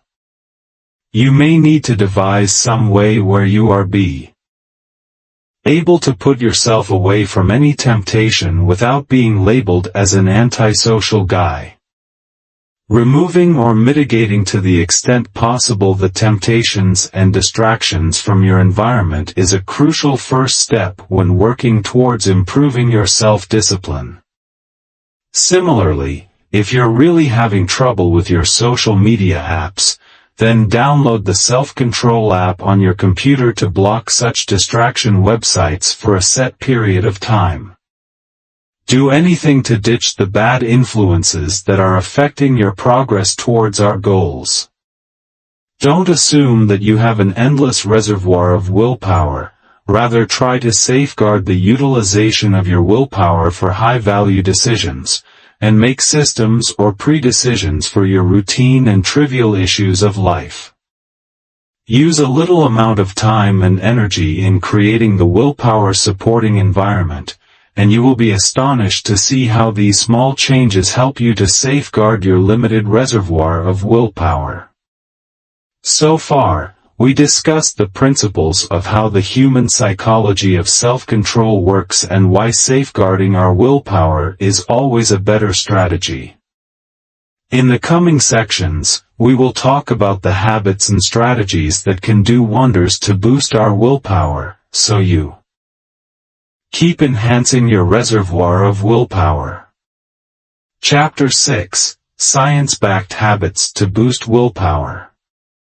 You'll never change your life until you change something you do daily. The secret of your success is found in your daily routine.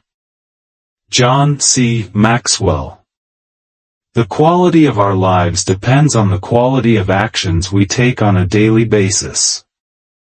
The consistency of right actions taken on daily basis will eventually lead you to the desired life. It is like climbing a mountain. The summit of the mountain is what you want to achieve, but you know that it doesn't happen by just snapping your fingers. It requires you to take steps on consistent basis. The role of habits is important as they remove the need of forcing you to take action. Habits put actions on autopilot, like brushing your teeth. Try to recall the last time you exercised your willpower to brush your teeth. You won't remember a single instance, at least that's the case with me. One can even state that well-ingrained habits can reduce your dependence on the willpower. That's why Jim Rohn's above quote makes perfect sense. Habits keep you going.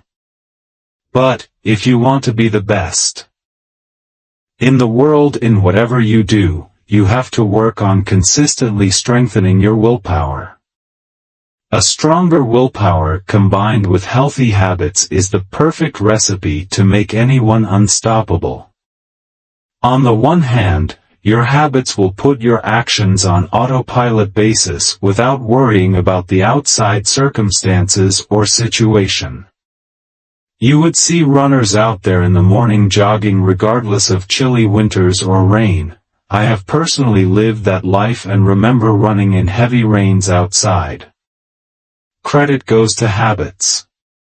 On the other hand, if you work on developing your willpower in all important areas of your life, you will insulate yourself from your own emotions, feelings that often tend to drift you and derail your progress towards your goal. Here is my personal opinion about developing your willpower. Developing habits require willpower first. But once you develop habits, they help you to develop your willpower also. Both are so interconnected and each supplement the other to improve your strength. This section is targeted to focus on developing certain important habits that will help you to strengthen your willpower. The rationale behind developing these habits is strongly backed by scientific studies and research, therefore, you should be assured about their efficacy in boosting your willpower muscles. Let's get started now. Mindfulness, a boon for willpower. If you are sincerely working on your personal growth journey and have spent time already on the subject, I assume that you'd already be aware about the huge advantages of mindfulness meditation. Nowadays, mindfulness is not something that is restricted only to spiritual journey of some Buddhist monks meditating under the trees in some part of the Eastern world. The role of meditation in our lives is proven to have expanded way beyond and is now encompassing the general well-being of human beings across the world.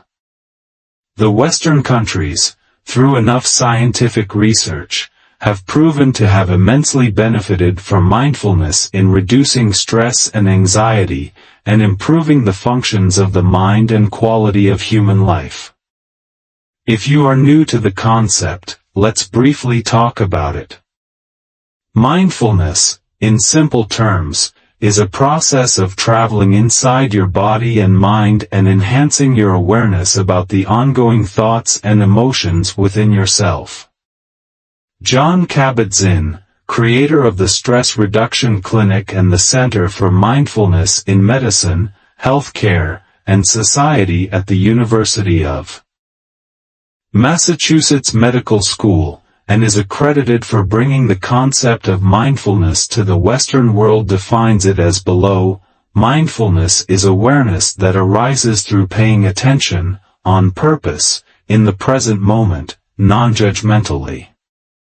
The benefits of mindfulness have already been proven by the neuroscientists in various studies. Sarah Lazar, a neuroscientist at Harvard Medical School, used MRI technology to look at very fine, detailed brain structures to observe the inner physical changes in the brain while a person is performing a certain task, including yoga and meditation. For her study, 18, she engaged people who had never meditated before and put them through a mindfulness-based stress reduction training program, where they took a weekly class and were told to perform mindfulness exercises, including body scan, mindful yoga, and sitting meditation, every day for 30 to 40 minutes. Lazar wanted to test the participants for positive effects of mindfulness meditation on their psychological well-being and alleviating symptoms of various disorders such as anxiety, depression, eating disorder, insomnia, and chronic pain. After 8 weeks, she found that the brain volume increased in many regions. Hippocampus, a seahorse-shaped structure responsible for learning, storage of memories, spatial orientation, and regulation of emotions. 2. Temporoparietal junction, the area where temporal and parietal lobes meet and that is responsible for empathy and compassion. On the other hand, the one area whose brain volume decreased was amygdala, an almond-shaped structure responsible for triggering the fight-or-flight response as a reaction to a threat, whether real or only perceived. Above research literally shows the physical changes in the brain and how this can help to improve your behaviors and emotions, and thus the overall well-being. Now coming more specifically to the subject of this book, meditation turns out to be a really wonderful tool for enhancing willpower, as evidenced by the scientific research again.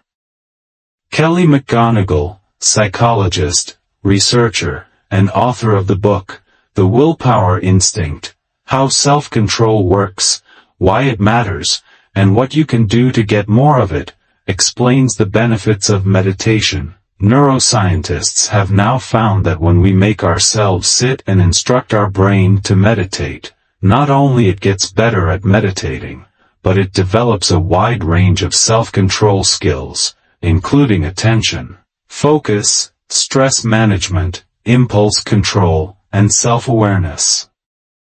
Science tells that people who meditate regularly for longer periods have more gray matter in the prefrontal cortex, as well as other regions of the brain that support self-awareness. She further explains that you don't need a lifetime of meditation to see the results and explains intense meditation for few hours shows great results. She states, Some researchers have started to look for the smallest dose of meditation needed to see benefits. One study found that just 3 hours of meditation practice led to improved attention and self-control. After 11 hours, researchers could see those changes in the brain.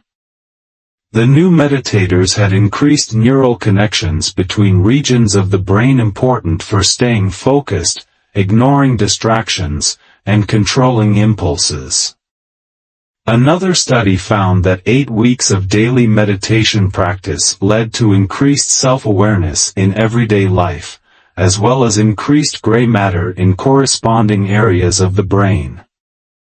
It may seem incredible that our brains can reshape themselves so quickly, but meditation increases blood flow to the prefrontal cortex, in much the same way that lifting weights increases blood flow to your muscles. The brain appears to adapt to exercise in the same way that muscles do, getting both bigger and faster in order to get better at what you ask of it. If someone has any myth or different beliefs about mindfulness or its benefits, there is enough evidence out there now to debunk any such false beliefs or myths about it. It only makes sense to develop a habit of mindfulness in our daily lives to reap the benefits of mindfulness for developing stronger willpower and improve the quality of our lives. One of the most common techniques to do meditation is to sit silently with your spine erect and focus on your breath only as anchor to observe regularly. This practice slowly enhances your consciousness and calms your mind, and you can start doing it daily for 10 minutes only. For beginners, you can do it with some guided meditation available through many free smartphone apps like Headspace, Calm, and Wellzen. In one of my books, The Mindful Mind, I have explained in much detail the various aspects of mindfulness, including debunking the myths related thereto, various philosophies from meditation and non-meditation perspective, the much detailed benefits as confirmed by neuroscience, and how someone can get started immediately. Quality sleep boosts willpower. There is enough research now to establish that if you consistently compromise and deprive yourself from the required number of sleep hours every night, you are already in the grip of stress and anxiety. You probably don't know what full willpower looks like if you are in constant state of sleep deprivation. Sleep deprivation studies repeatedly show a variable, negative, impact on mood, cognitive performance, and motor function due to an increasing sleep propensity and destabilization of the wake state. Specific neurocognitive domains, including executive attention, working memory, and divergent higher cognitive functions, are particularly vulnerable to sleep loss. Lack of sleep saps willpower because if you are sleep deprived, then your cells feel trouble absorbing glucose from the main bloodstream. This lack of glucose makes them underfueled and exhausted. You may want to compensate this lack of sleep through sugar or coffee, but since your cells are already tired, they can't absorb the glucose out of this fuel. You'd have known by now that exercising self-control in the form of resisting temptation or otherwise is one of the most energy-consuming tasks of the brain. In such tired situations, our brain wants to conserve the energy for the body's normal operations, as there is low stock of energy, and the brain wants to retain enough for any emergency situation. Our prefrontal cortex, responsible for executive functions like focus, memory, and making decisions, suffers the most due to this lack of energy caused by sleep deprivation. Physiologically, self-control happens in the prefrontal cortex region of the brain and requires glucose as a fuel. Sleep deprivation has the similar effect as happens in mild intoxicated state of mind, and in this situation it is very difficult to exercise any self-control. The studies also suggest that sleep loss produces temporary changes in cerebral metabolism, cognition, emotion, and behavior that is something equivalent to mild prefrontal dysfunction. 19. There is also some study, 20, that shows that sleep-deprived people have tendency to higher level of unethical behavior. The study showed that there was a shortfall of 22 minutes of sleep between those who cheated and those who didn't. Also, in another study, researchers have found that a lack of sleep leads to deviant behavior at work, similarly because of decrements in self-control. They found that a lack of sleep matters. Those who slept 6 hours or fewer were more likely to engage in deviant work behaviors than those who slept more than 6 hours. Many of the deviant work behaviors they examined, such as falsifying receipts, would also be considered unethical behavior. Thus, their research findings support the idea that sleep is crucial for ethics in the workplace.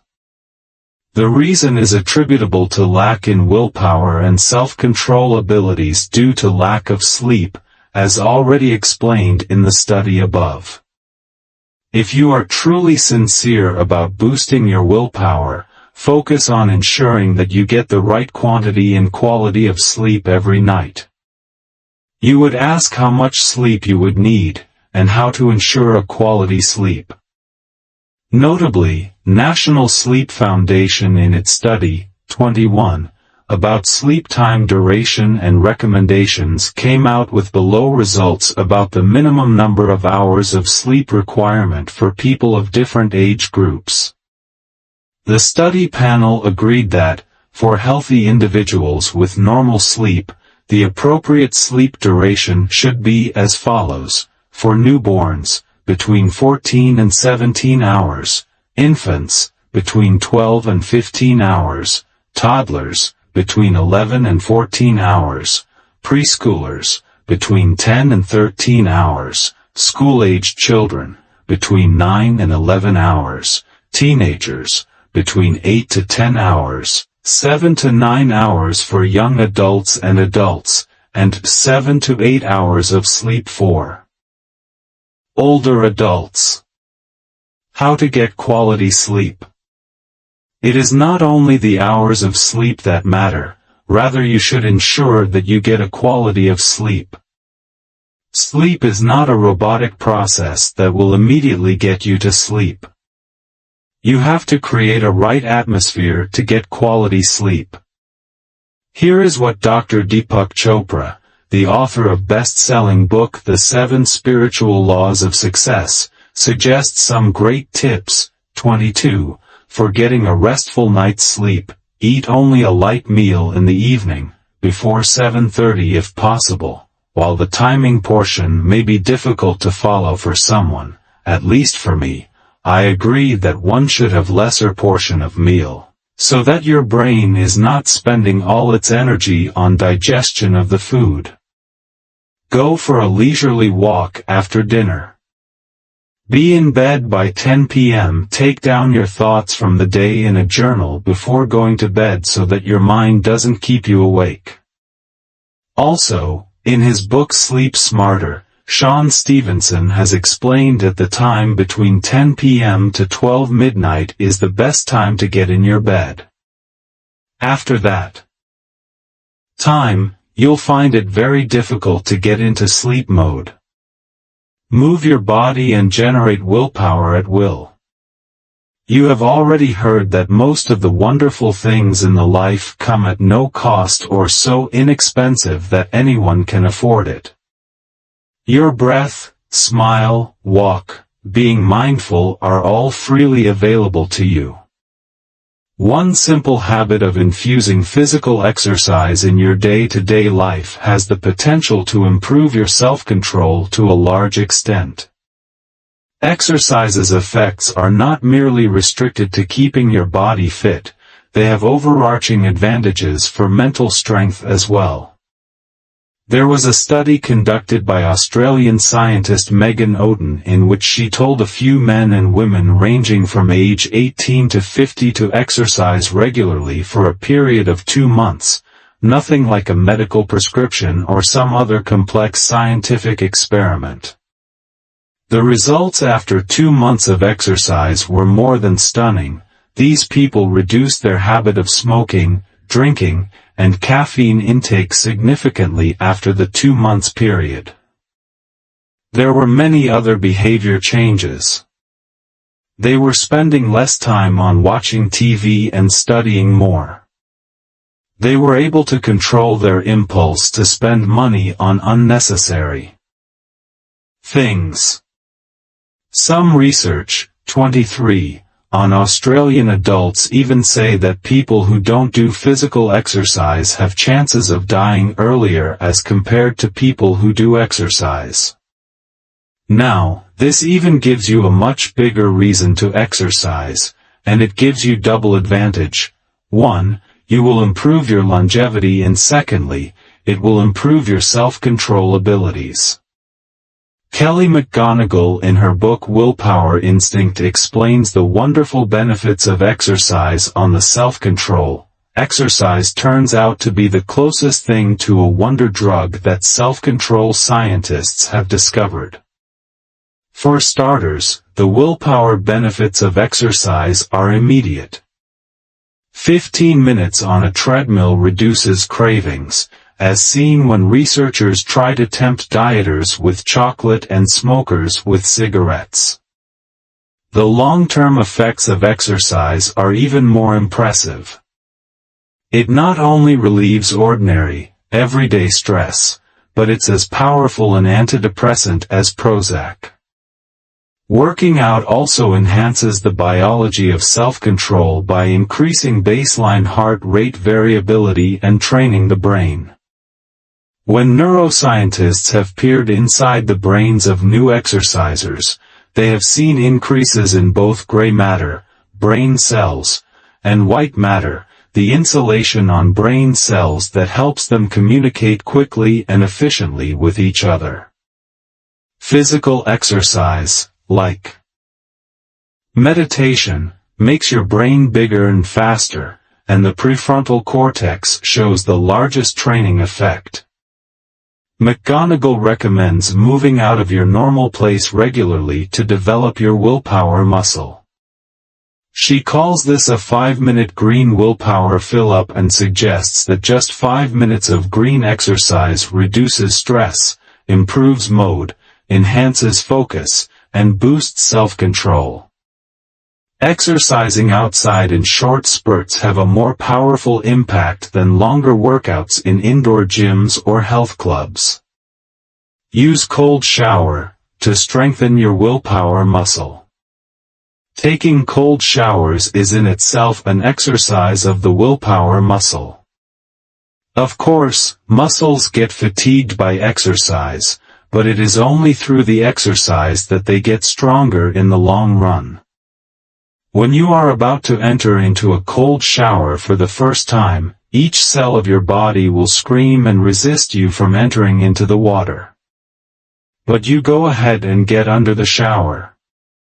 This courage of getting into the shower in itself is your first victory of the day over your mind, and this is strong exercise for your willpower muscle.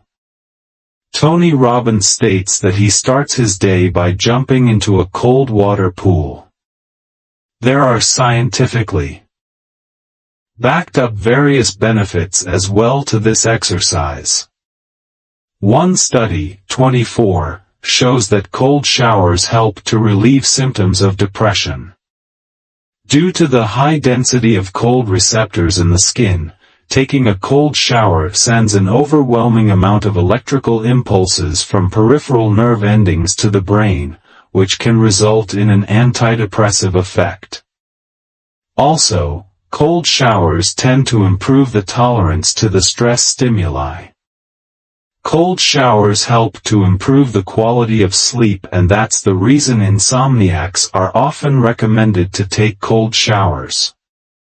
You see, Cold showers give immense benefits for better mental health and helps you to sleep properly.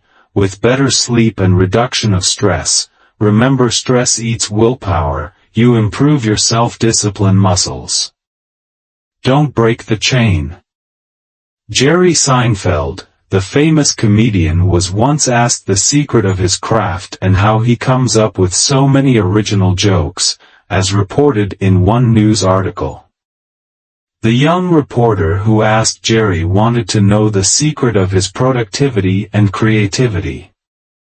Jerry took this person behind the stage after his performance. Then Jerry told him that in order to be a better comedian, one has to create better jokes, and to create better jokes, you have to write jokes every day. Jerry told that there is a unique way that helps him to stimulate the daily working on the jokes.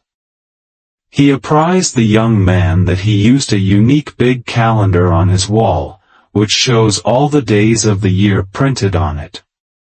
Then he used a red magical marker. You will know in a second why this was a magical marker. Jerry further said that each day when he wrote his jokes for the day, he used to put a red big cross on that day. After a few days you'll have a chain. Just keep at it and the chain will grow longer every day. You'll like seeing that chain, especially when you get a few weeks under your belt. Your only job next is to not break the chain. This is how Jerry explained the magic of putting big red cross on the calendar and making a chain. Above is such a small routine, but this creates a new neuropathway in your brain that triggers you to take that action every day without fail. Because the consistent red big cross marks forming a chain gives you sense of reward, and you want to continue to enjoy that reward. That's how established writers use the principle of writing a specified number of words on regular basis. I know few writers who maintain an Excel spreadsheet with dates of every month. They write on that sheet daily the number of words typed on a particular day.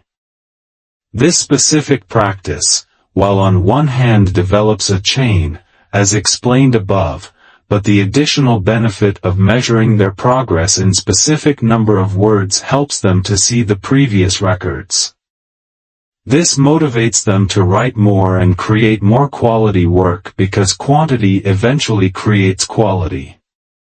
With initial few weeks of self-control, that is needed to build any habit, you give yourself the advantage of seeing a continuity of actions in the form of chain.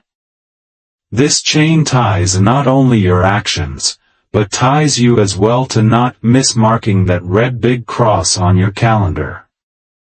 Start your day by eating the frog. Brian Tracy, in his best-selling book, Eat That Frog, advised that the very first thing in the morning that you should do is eat the ugliest frog.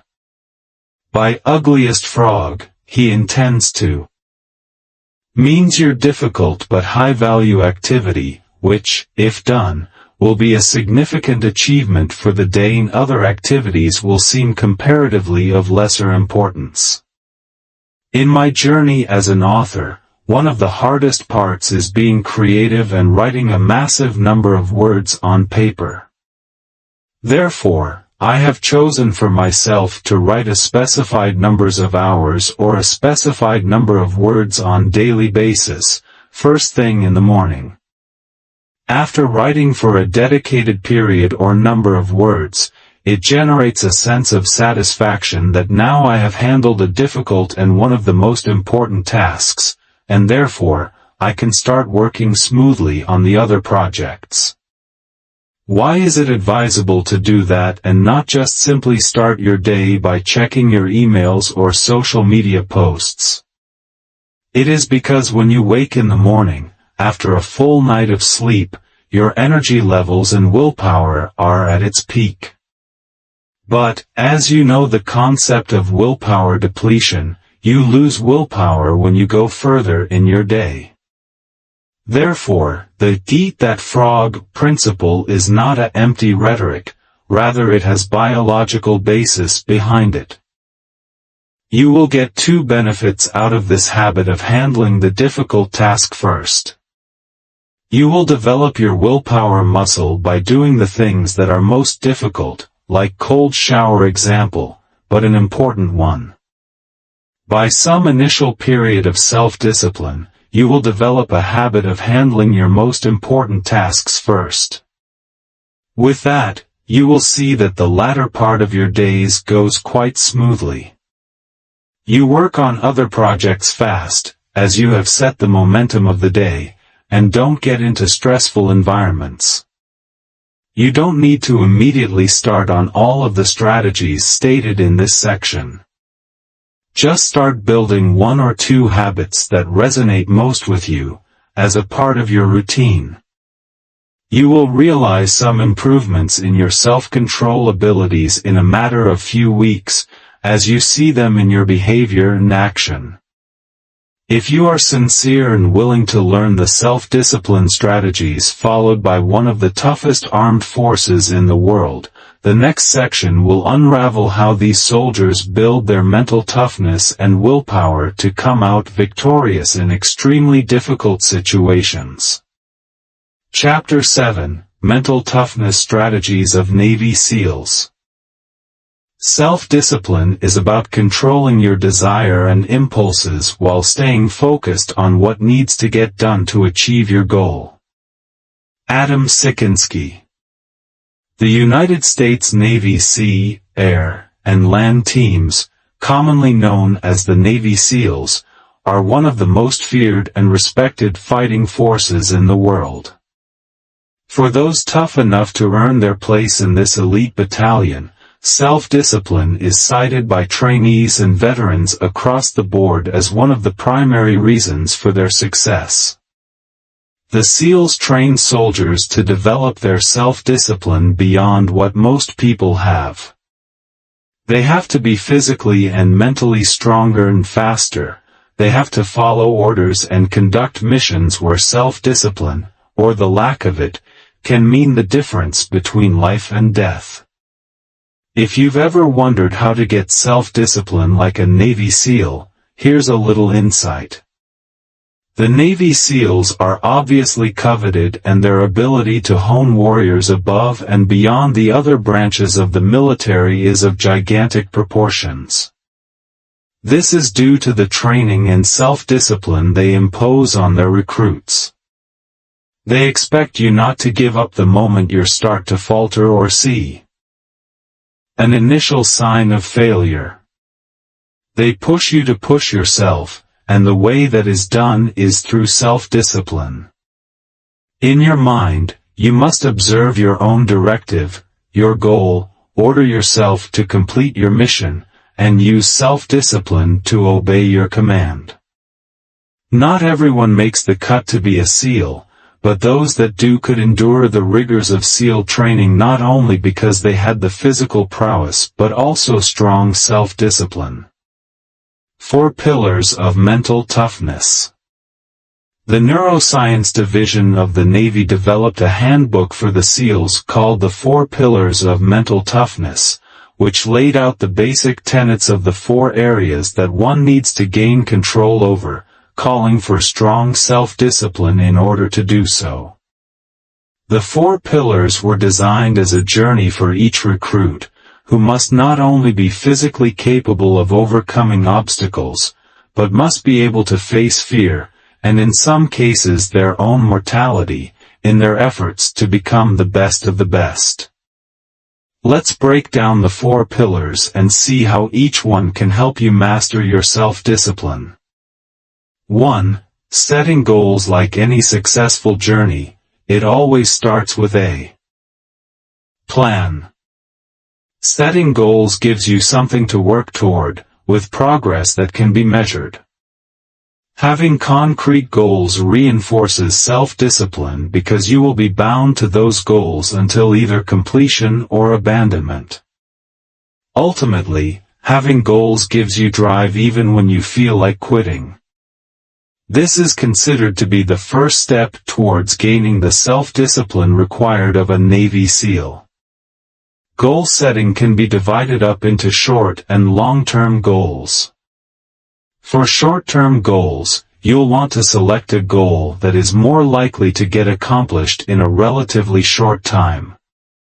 These short-term goals need to be feasible so you can complete smaller goals, accumulating positive reinforcement, which will continue to push you towards your larger goals and help give you the confidence to tackle them.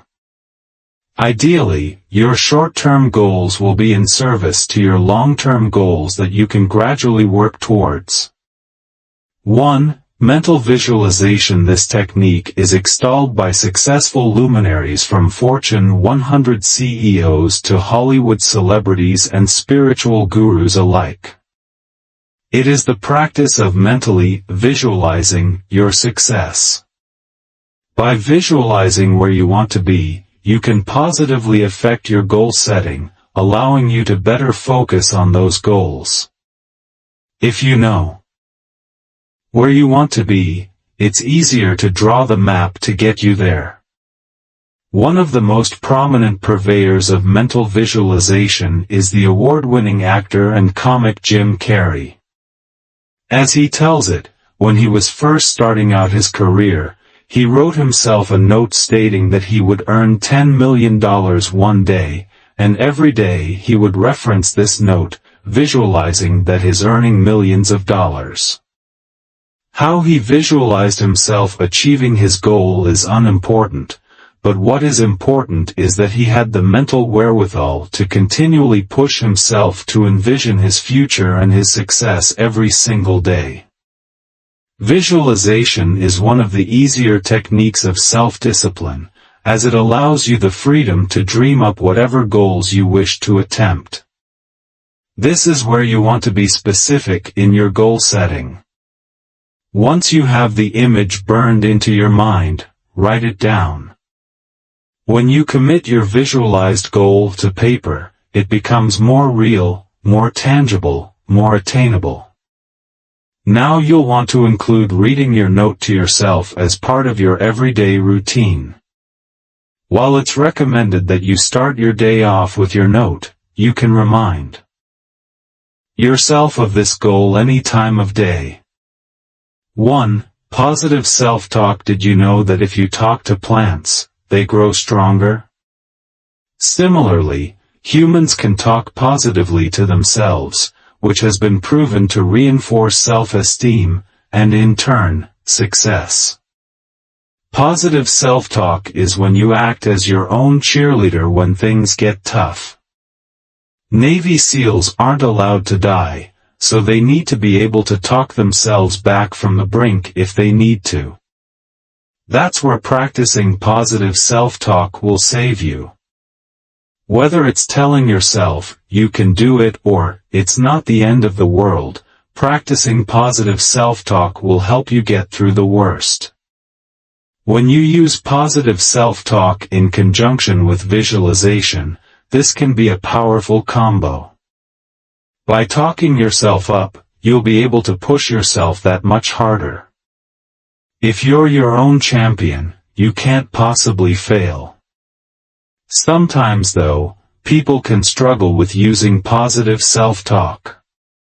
Even so, this self-discipline technique can be easily learned and will be a great boon for those that need to cheer themselves on.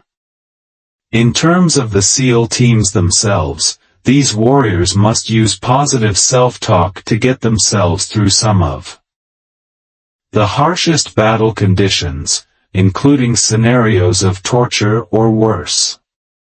Navy SEALs understand that one cannot only be physically prepared for battle, and that mental toughness must be developed over time with strict training and perseverance. Maybe a drill instructor's tough love approach is something you'd want to incorporate for your positive self-talk, maybe not. Only you know what works for you. You have to be diligent about it, or else you risk not receiving the full benefit of positive self-talk. 1. Arousal control. One of the more difficult areas of the 4 pillars to master is arousal control. Everyone has impulses. What counts is whether or not you have the self-discipline to refrain from acting on those impulses. Navy SEALs are expected to have absolute control over their impulsive behavior, as it could risk them and their entire team on the battlefield. Why is this tenet one of the more difficult self-discipline techniques for people to master? It is because most people want to give in to their impulses because it feels good. When something is arousing, we typically don't want the arousal to stop. There's a reason it feels good and why we like being aroused. However, there is a time and place for everything, and sometimes you need to be able to have arousal control. As the final tenet of the 4 pillars, Navy SEALs take great pride in having arousal control, simply because of how difficult it is to achieve. Okay, so maybe you're not training to be like a Navy SEAL, but by using their 4 pillars method you'll have a good foundation for developing self-discipline. Let's summarize these 4 tenets: setting your short and long-term goals, using mental visualization to see your future success as a way to drive you to meet your goals, using positive self-talk to reinforce your visualization and to keep you pushing forward, and controlling your state of arousal, both good and bad, that will keep you in check during times of distress. Remember, you can choose what works for you, so if you find something that the Navy SEALs use as helpful, feel free to utilize it in your routine. 40% rule. Another important way Navy SEAL candidates are trained is through a rule called the 40% rule. They are taught in their tough trainings that whenever they get to feel the first sign of fatigue, it doesn't mean that they really got tired and they can stop now. They are told that when they get the first emotion of fatigue or tiredness, it means they have used only 40% of their power, and are still left with 60% more. It means even if your mind starts giving you the initial signals that you are tired, you still have a lot inside of you to continue regardless of that. I remember a quote from Muhammad Ali, the boxing world champion, which exemplifies this rule. Ali said, "I don't count my sit-ups, I only count them when they start hurting." The 40% rule is not merely a bold statement, rather it is backed up by psychological research. Timothy Noakes, 25, professor at University of Cape Town, dived deeper to study how long a person could still continue in his physical adventures, despite getting a signal from its mind to stop and not go any further. He decided to explore a lesser-known theory proposed by the Nobel Prize winner physiologist Archibald Hill that exercise fatigue may not be caused by muscle failure, but by an overprotective monitor in the brain that wants us to avoid exhaustion. As per the theory, when the body was working hard, and pushing hard to demand more from it, this monitor in the brain activated the body to slow things down. But Noakes was intrigued to find a conclusion that physical exhaustion was indeed a trick played by mind on our body. The capacity of body was much more than that. Noakes began to review the evidence of the levels of physical exertion to the endurance athletes under the extreme conditions. In the study, they didn't find any evidence for physiological failure within the muscle. It was rather their brain was telling them to stop. This is because the brain was sensing an increased heart rate, rapidly decreasing supply of the energy and therefore giving the message to the body to stop. Alongside the above, the brain started to give an overwhelming feeling of fatigue, and that it had nothing to do with the muscle's capacity to keep working, as Noakes found out. He concluded that the fatigue should no longer be considered a physical event, but rather a sensation or emotions. Therefore, all the high-performing athletes know that the first wave of fatigue is not the real physical limit of the body. They know that with enough motivation, they can transcend this limit. 4x4 breathing technique. Navy SEALs have to always be prepared to face any kind of adverse circumstances, and a slight error in judgment and decision-making could have the impact of life or death. In such situations, mental calmness is one of the most important traits that Navy SEALs are trained to imbibe. Your mind gets blurred and clouded generally, on the first sight of life-threatening situations. The heartbeat increases, palms get sweaty and the brain starts releasing stress hormones, like cortisol. Now what do Navy SEALs do in such overwhelming situations?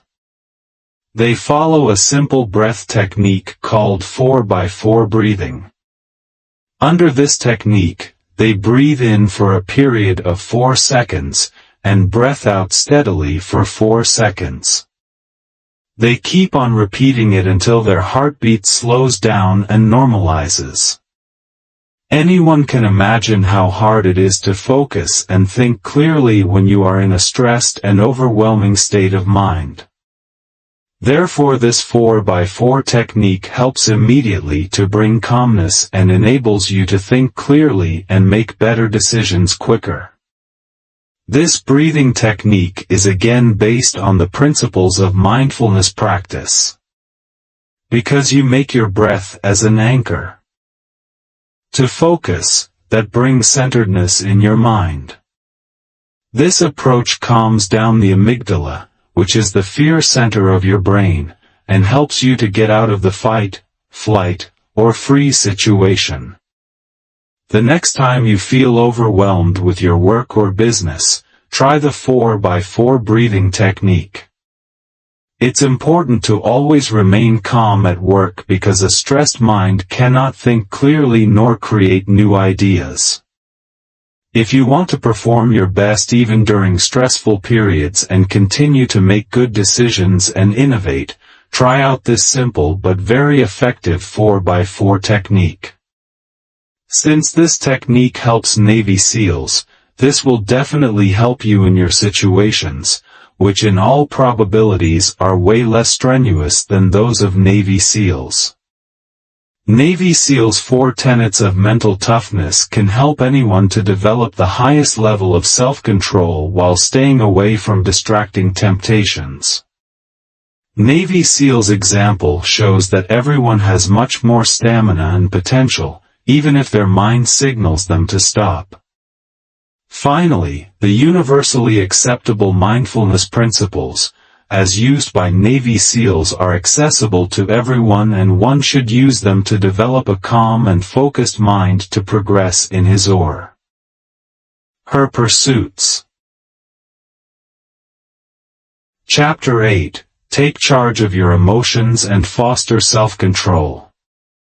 The person who masters himself through self-control and discipline is truly undefeatable.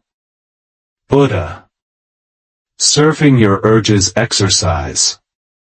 Self-discipline is all about controlling your behavior and not getting swayed in the river of your emotions. Gauging your emotions is proven to be an effective method to build self-discipline. More particularly, there is one specific technique called surfing your urges, where you closely observe the urges going in your mind. Urges are nothing but our internal impulses to engage in an habitual behavior or past addiction. You observe them in the form of sensations or vibrations in your body, and not merely as a thought. As you put yourself into the role of an observer of your own internal invisible emotions, you develop the habit of disassociating yourself. You see yourself as a different being than these urges. This technique is an implementation of mindfulness methodology to observe what goes on inside you when you are allured by your urges.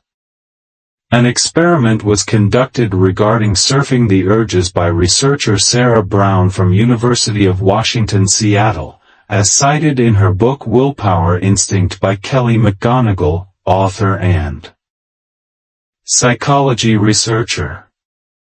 This experiment was conducted on a group of 12 people who were chain smokers, but interested in exploring the possibilities of quitting smoking. In the experiment, there was a conference room that had a big center table with 12 chairs around it. The chairs were facing the walls in the room in such a way that everyone was required to look at the wall in front of them and not at anyone else. Also, any paintings, poster, or any other distractions hanging on the wall were removed. The control group participants were called in one by one. Each one now was handed over their favorite pack of cigarettes. It is noteworthy that each participant had not smoked last 12 hours, so you can imagine that the urge to smoke was already at its height. For the purpose of the experiment, few participants were given a brief mindfulness-based training before the start of experiment, so this subgroup had some understanding that this experiment involves being mindful of their urges.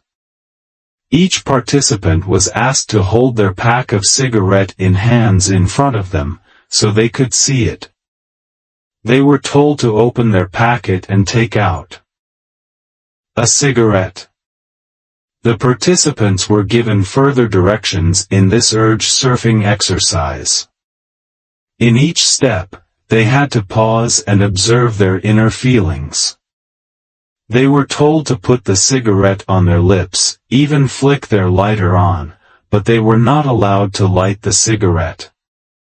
The main idea for these participants was to be observant of what was going on in their minds and bodies, i.e., emotions or urges they were feeling. They had to be mindful of their inner sensations. At each step, the participants were forced to stop and wait for a few minutes.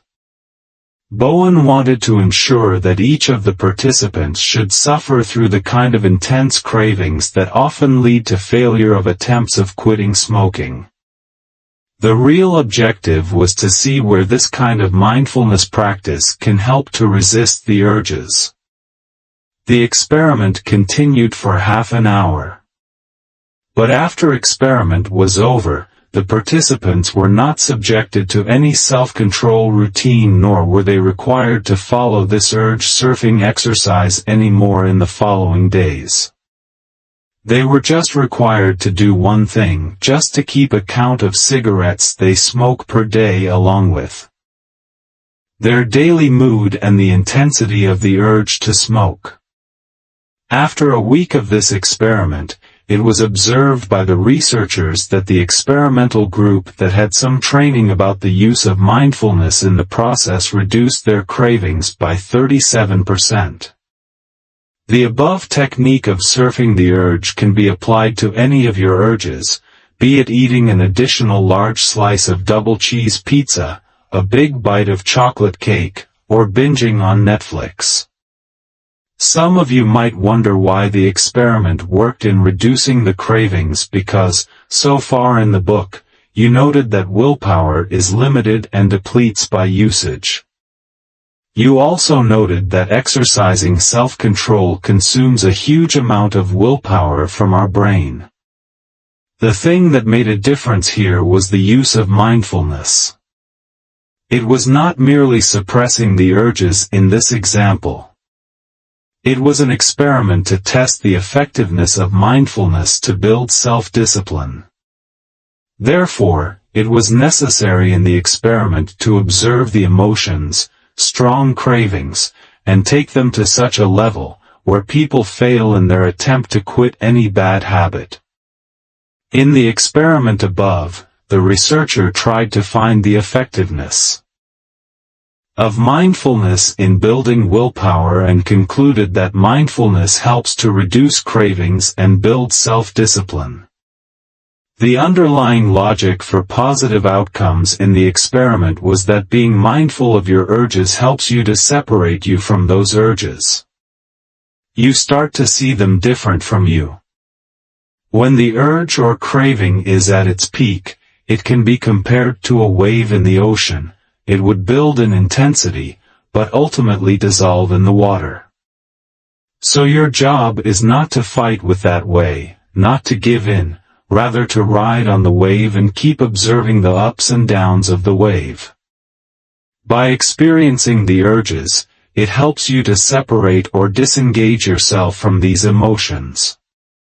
A typical urge stays around 20 to 30 minutes, and if you don't fight with the urge, rather just observe it, slowly you will realize that the power of the urge starts to mellow out. Therefore, the experiment above supported the use of mindfulness to boost self-discipline, as we already learnt in one of the previous sections about boosting of willpower. Emphasizing upon the importance of mindfulness, I have captured a section about the benefits of mindfulness. In quitting any bad habits through a 4-step mindfulness-based formula in my book The Mindful Mind, which I am sharing an extract below, as you will find this useful. Judson Brewer, director of the Therapeutic Neuroscience Laboratory at the Center for Mindfulness in Medicine, Health Care, and Society at the University of Massachusetts Medical School and author of The Craving Mind, From Cigarettes to Smartphones to Love, Why We Get Hooked and How We Can Break Bad Habits, advocates the use of mindfulness for breaking any bad habit. Yes, he claims that mindfulness can be said as the gold standard for treating cigarette addiction patients. Brewer suggests that mindfulness is the tool through which you can get rid of your addiction, and he terms this 4-step mindfulness formula to cure bad habit as RAIN: recognize, accept, investigate, and note.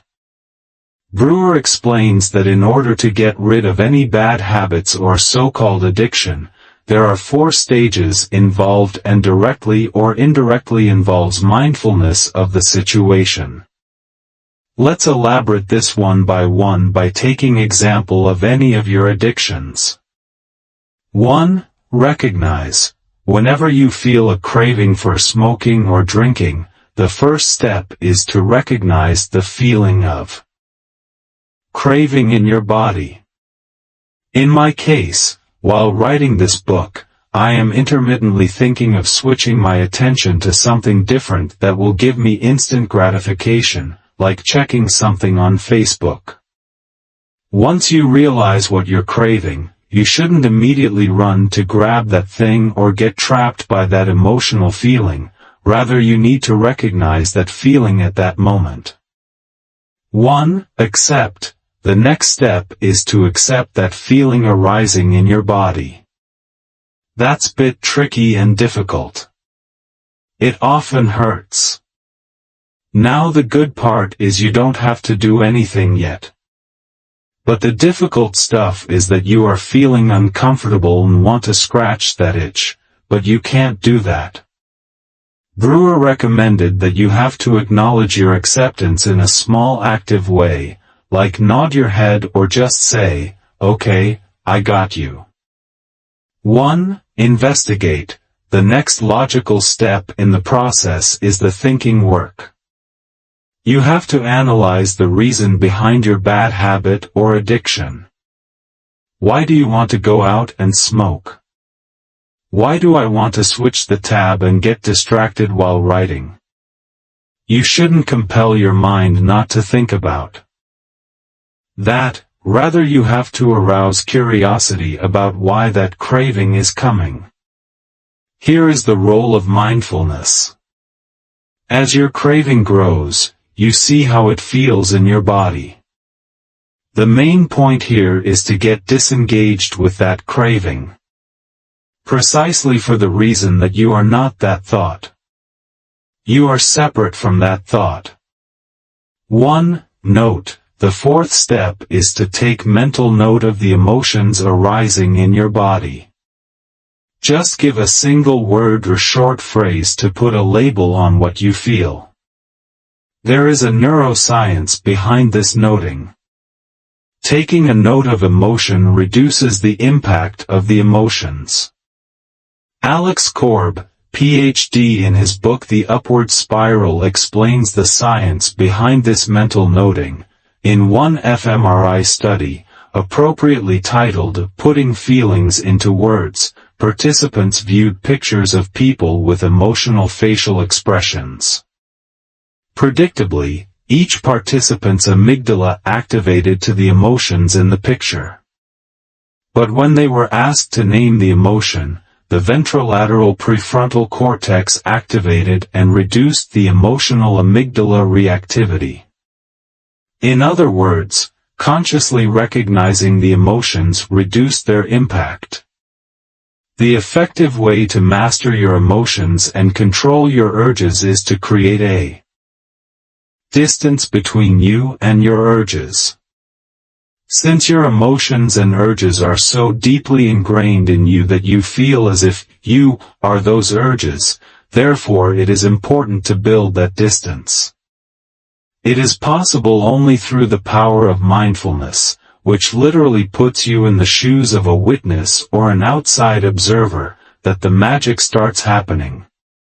Therefore, as stated in the previous section about building important habits, I would emphasize here to imbibe mindfulness as a part of your daily routine, and you will get rewards of enhanced willpower to stay away from temptations and keep focused on your goals. Make choices before they become emotional. There is another approach that demands you to make choices proactively before they get infected by emotions, because the choices based on your emotions are impulsive reactions and not rational decisions. Under this approach, you make healthy choices before they get under the control of your emotions. Here, you create such circumstances through your proactiveness that any possibility of making choices under the intoxication by arousal of emotions is ruled out. For example, when you leave for work in the morning, carry along home-cooked nutritious food so you would have already made a choice for your lunch. In this situation, whenever you feel hungry, you don't need to make any selection of food outside based on your emotion at that time. You have eliminated the need for making choices based on your emotions by planning the right course of action in advance. If you work in an office or as a part of any team, then pre-committing yourself to the meeting by sending an email with a calendar invite or accepting a meeting invite is another example of making a rational choice in advance, so you don't alter your decision later influenced by your emotions at a future time. Since you have taken a decision rationally in advance, you won't be swayed by your emotions to defer working on that project or not attending that meeting. This gives fewer opportunities to allow your emotions to make decisions, and make most of them well in advance while applying your logical and thinking brain. This creates a healthy environment for yourself to stay self-disciplined. Use of implementation intention. Psychologists suggest one helpful technique to build self-control if some future course of action arises. Under the pre-deciding the implementation plan, you have to use if-then statements for different situations. For example, if you are on a dieting plan to lose weight, and you happen to go for a dinner, you have tell yourself in advance, if anyone offers me some food with heavy fats and carbohydrates, then I will ask for some fresh green salad only. There has been some research among adolescents that prove that implementation intentions improve self-discipline. Having a plan in place in advance prompts you to just take the pre-decided action in that moment without putting any pressure on your willpower to make a fresh decision. If-then statements for various situations of your life will not let your willpower sap when you face the tempting distractions that can easily derail you from your path. Our emotions have strong influence on our self-control abilities. Therefore, we need to closely observe our emotions, and make efforts to disassociate ourselves from those emotions. Only if we are able to see our emotions at a distance, we will be able to make choices based on rationale that supports achieving our goals. Chapter 9. Make your future self a friend and beat instant gratification. The future is not something we enter. The future is something we create. Anonymous. If I ask you, do you care about your future? The off-the-cuff answer from most people would be a resounding yes. But in most cases, that's not true. There are studies conducted that prove that most people don't care about their future. The hard reality is that for most people, their future self is like some stranger outside in far distant future, and their present actions explicitly demonstrate this fact. Actually, most people think that their future self would be more capable, enthusiastic and ideal, even if they are unable to do well in their current life. They tend to think that their future self can handle a lot more pressure than our current self. For example, your present self is sitting in the couch and binging on TV shows, but you would imagine your future self working out at the gym or getting ready for running the next marathon. You also think that your future self will be better organized and tougher than your present self. Since you don't take any action in the present to build such a future, this mere thinking of future self as highly capable causes the problem. This thinking makes you believe that your future self is capable, so you leave all the pressure on your future self to figure out how it will handle any difficult task, without taking any action in the present. That's the reason people put their present selves' wants or needs over their future selves' welfare, because they think that their future self would be stronger and can handle its affairs on its own without any support from the present self. They think about why they would want to invest in some stranger's future at the expense of their present comfort. You see enough examples where people max out on their credit card limits to experience adventure, fun, and enjoy in present, but burden their future self with debt. There was an experiment, 26, conducted amongst some students, and they were asked how much time they would want to donate for a good cause. They were very generous to allocate 85 minutes of their future selves in the next semester for tutoring fellow students. But when asked to teach the student at that time itself, they said that they have only 27 minutes for such activity. It is irony that we think that howsoever we behave today, when we arrive in future, suddenly we will become a different and better person. We don't take such actions in present that would make us behave like our future self when the time comes. We all care about our own well-being over that of some stranger. It's a part of our human nature. Therefore, we behave the same way when it comes to making decisions regarding our future, because the future self is a stranger. In order to measure the degree to which you see your future self essentially the same person as you currently are, psychologist Hal Hirschfeld, 27, created the future self continuity concept. Not everyone considers the future as a stranger. The figure below shows two different circles. One represents your current self and the other your future self. The circles that overlap more mean that these people have high level of future self continuity. Hirschfeld further found that people with high future self continuity, i.e. where the circles overlap more, saved more money, used their credit card with precaution, and were able to maintain a good financial future, so that the future self could enjoy the life too. They didn't consider future as some stranger. The idea is that the more you think of your future as a stranger, the more you would prefer instant gratification and vice versa. If you think your future self as a friend, then you connect with a future self as healthy and financially well off, and the natural reaction in the present would be to eat healthy food, do regular exercise, and spend wisely.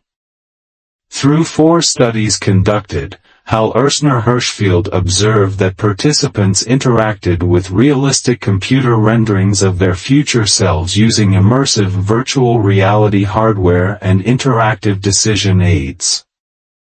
In all cases, those who interacted with virtual future selves exhibited an increased tendency to accept later monetary rewards over immediate ones. How do you make your future self as your friend? There are few ways in which you can feel your future more closely and get to your future self and connect better with it. Create a future memory. Scientists have experimented and found that if you can create a memory of your future in your mind, you can delay the need for gratification. For example, if you think of procrastinating some important project, lured by some distraction, then immediately imagine about the weekend movie plan or attending your kid's sports event you have already scheduled. Once you create a future memory, your brain tells you to take action now, so that you can enjoy that future event. So creating a future memory helps you to take action in the present or avoid doing something which could jeopardize your future memory.